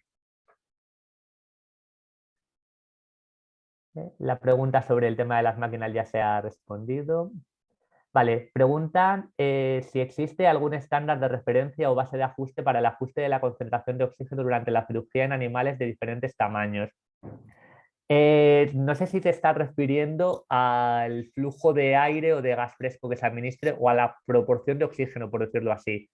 A ver, lo ideal, si hablamos de proporción de oxígeno, es siempre que trabajemos con mezclas de oxígeno y de aire, que al final es trabajar a fracciones inspiradas de entre el 40 y 60% para reducir en la medida de lo posible las atelectasias por absorción, que son las que se producen porque el oxígeno al final es un gas que difunde muy rápido del alveolo a la sangre, y esto como consecuencia hace que los alveolos se colapsen más fácilmente, mientras que el nitrógeno del aire se queda como agente tensioactivo manteniéndolos abiertos. Entonces, eso es lo ideal. Yo he trabajado muchas veces con máquinas que solo permiten trabajar con oxígeno al 100% y no pasa nada cuando hablamos de cortos periodos de tiempo o cirugías con duración estándar. El tema de utilizar oxígeno al 100% es más, de hecho, si hablamos de complicaciones, algo a ajustar cuando tenemos desaturación. Y si hablamos del tema de flujos de oxígeno de gas fresco, la idea cuando trabajamos con circuitos cerrados es trabajar supuestamente con mezcla en función de la demanda metabólica de oxígeno. Esto es unos 10-20 mililitros por kilo. A efectos prácticos y siendo sinceros, esto no lo calculamos normalmente. Y en animales que son pequeños, pues trabajamos con flujos de 0,3, 0,4 litros. En grandes, 0,5, 0,7, 0,8. Gracias a todos por vuestras palabras, que las estoy leyendo. Vale, pregunta Valeria: para el tratamiento de hipertensión arterial en gatos, ¿el uso de lidocaína es aconsejable? He tenido opiniones distintas de diferentes ponentes. A ver, yo no tengo experiencia con el uso de lidocaína para el tratamiento. Entiendo que te refieres, Valeria, a la hipertensión, el administrar lidocaína para ello. Yo realmente, de hecho, he leído el estudio que he puesto, pero no tengo una experiencia directa con el uso de lidocaína en casos de hipertensión generada por alfadol. Yo no la he llegado a utilizar. Yo sí he utilizado el labetalol. En perros, en gatos nunca la he llegado a utilizar. No tengo experiencia luego en el caso de haber tenido una hipertensión tan seria que haya tenido que tratar ni con un fármaco ni con otro. El tema, vale, la pregunta de las maniobras de reclutamiento, que ya se ha respondido. ¿Y qué alteraciones electrocardiográficas se producen por descenso durante la temperatura, durante la anestesia? Fundamentalmente lo que acabamos viendo son bloqueos auriculoventriculares y a veces aparición de complejos de escape. Se suelen ver bradicardias severas que van degenerando en bloqueos sinusales, aparición de bloqueos auriculoventriculares. Pregunta a Pablo Sánchez si es complicado mantener el plano anestésico en animales como norma general. Pues no como norma general, depende mucho del paciente. La CAM de anestésicos inhalatorios, en el caso de isoflorano, por ejemplo, en los perros es de 1,3, 1,5, en el caso de los gatos es un poco más alta y intentamos siempre mantener nuestro nivel expirado de anestésico inhalatorio, en el caso del ISO, siempre en niveles que sean similares a la CAM. Pero evidentemente los estudios de CAM, como bien sabéis, son estudios que al final son poblacionales. Esto implica que lo que para a lo mejor el 90% de los animales es válido, a lo mejor hay un 10% para el cual no. Y yo me he encontrado a veces animales que han tenido que mantenerles con nivel de anestésico inhalatorio alto, incluso llevando su técnica luego regional, teniendo CRIs analgésicas, porque no ni por dolor, es que perdían plano y se despertaban. No era una cuestión de que les doliera, sino que perdían plano. Entonces, no como norma general, es una cuestión más bien individual. Gracias a ti, Valeria, por la pregunta. La administración de bolos de 10 mililitros kilo para tratar la hipotensión inicial es la misma en perros y gatos. Cuando hablamos de bolos, sí, yo sé que siempre da un poco de respeto el tema de la reposición de fluidos en gatos. Si no hay ninguna contraindicación, ningún animal en principio se tiene por qué ver perjudicado, salvo que sea cardiópata, recordemos, por administrar un bolo de restauración de fluidos de 10 mililitros kilo. Pero si os da respeto el hacerlo, podéis empezar con 5 mililitros por kilo en gatos o animales más pequeños y ver respuesta. A lo mejor con 5 es suficiente. Gracias a ti, Carlos. Gracias, Antonio. Pregunta Adil. Hola, acabo de tener un gatito. Recientemente me preparé para llevarlo a la esterilización. ¿Hay algo que pueda tener en cuenta? Bueno, si es un animal joven, en principio nada en especial. Como sabrás, pues la anestesia siempre tiene un pequeño porcentaje de complicaciones que pueden aparecer en nuestros pacientes sanos, pero es raro que vaya a ocurrir en un gatito. Yo lo que recomendaría, un poco sobre todo lo que he dicho de cara al ayuno, como los gatos y las gatas se suelen esterilizar siendo jóvenes, a veces teniendo 7, 8 meses, no es necesario un ayuno de sólidos excesivo y si le vas a esterilizar ahora en estas fechas de verano, vamos, yo el ayuno de agua nunca lo recomiendo, salvo en animales con riesgo de regurgitación, pero con esas temperaturas menos todavía. Y que si es un gato muy nervioso, intentes pues que el estrés sea el mínimo posible, de cara a acudir al veterinario, que meterle en el transportín algún juguete que le guste, utilizar algún producto tipo feromonas como el Feliway. Siempre que llegue con un nivel de estrés lo mínimo posible a la anestesia. Al final, el llegar muy estresado a la anestesia solamente hace tener que recurrir a más cantidad de fármaco y que tarden más en recuperarse. Me pregunta Pablo Sánchez si tengo alguna experiencia concreta en inmunodeprimidos de cara a la anestesia. No ninguna a resaltar, o sea, nada que te pudiera decir especialmente que a lo mejor te vaya a aportar nada nuevo. Sí es verdad que la anestesia de por sí puede favorecer más la inmunosupresión que ya de por sí presenta un paciente. Yo lo que intento fundamentalmente en un animal inmunodeprimido es hacer las cosas de la forma más aséptica posible y en función del tipo de inmunosupresión, pues por ejemplo, si estamos hablando de algún tipo de anemia, por ejemplo, inmunomediada o trombocitopenia inmunomediada, pues ahí tener un poco de cuidado con la técnica regional que elija. Por ejemplo, en un animal con trombocitopenia no administraría una epidural por el riesgo de sangrado tan alto. Tendría mucho cuidado o haría hincapié en tener mucho cuidado con el sangrado en general o valoraría si es necesaria la administración de alguna transfusión. Y por supuesto que los fármacos inmunosupresores en la medida de lo posible se mantengan. Hay pocos fármacos que haya que retirar pocos días antes de una cirugía, más allá, por ejemplo, de los fármacos que ya hemos dicho antihipertensivos o los fármacos anticoagulantes, que sí se deben retirar con cierto tiempo antes de la cirugía para evitar el sangrado. Gracias a ti, Valeria, por todo, gracias a todos vosotros. Pregunta Antonio Rafael, recientemente hay fabricantes que recomiendan módulos de dióxido de carbono en máquinas o monitores de anestesia. ¿Necesitamos algún equipo? ¿Está configurado en el monitor o en la máquina de anestesia?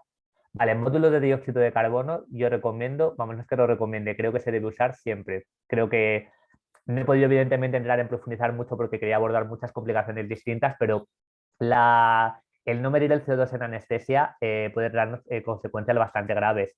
Si tenemos hipercapnia mucho tiempo y no la hemos medido, podemos tener al final afectación a nivel cerebral.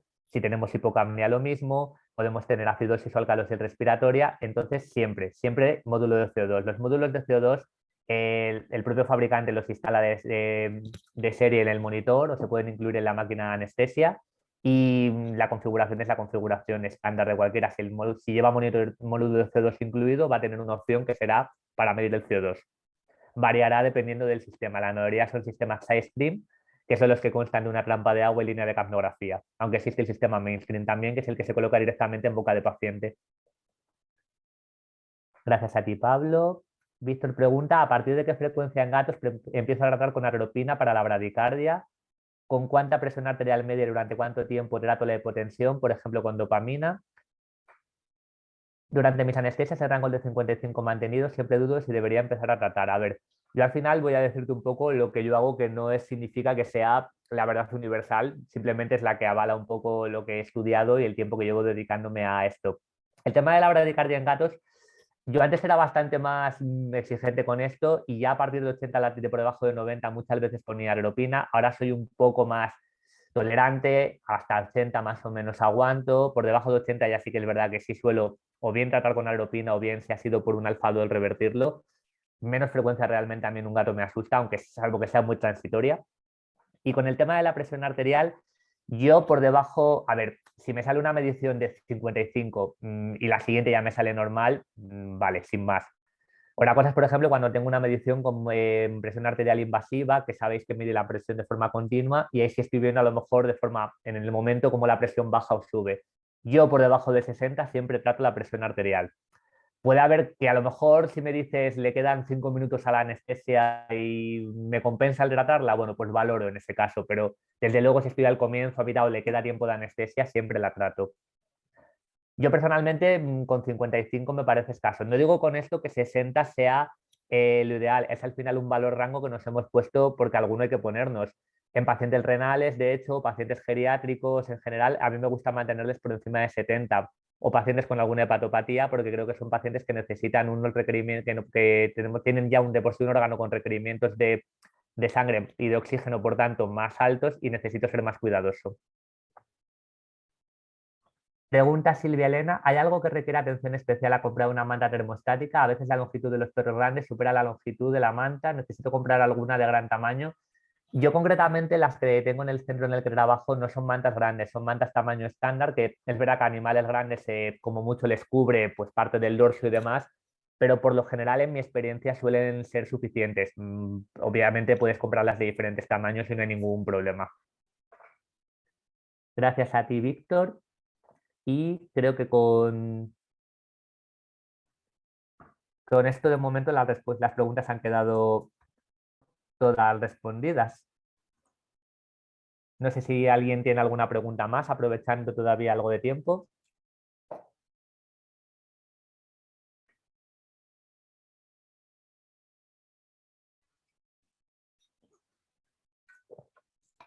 Gracias a ti, Silvia, por haberla planteado. Gracias a todos, de verdad, por la participación, que ha sido muchísima y espero que la hayáis podido aprovechar mucho esta presentación. Gracias a todos los que han preguntado activamente y Alejandro por sus profesionales respuestas. Todas las preguntas se recopilarán y se enviarán a ustedes por correo electrónico después de la sesión. Si tienen más preguntas, no duden en ponerse en contacto con nosotros. Nuestros datos en contacto se encuentran en la carta de invitación. Una vez más, gracias al señor Sánchez por su excelente presentación y a todos los expertos y delegados por su participación. Esperamos que todos los mascotas puedan crecer sanos y podamos reunirnos cara a cara la próxima vez. Nos vemos la próxima vez. Chao. Chao, chao. Gracias y buenas tardes. Y recuerdo a todos que si tenéis mi correo electrónico, si alguien más quiere hacerme alguna pregunta por privado pasados unos días. Muchísimas gracias a Vicky, a Esteban y a todo la empresa de IONMED por patrocinar este webinar. Gracias.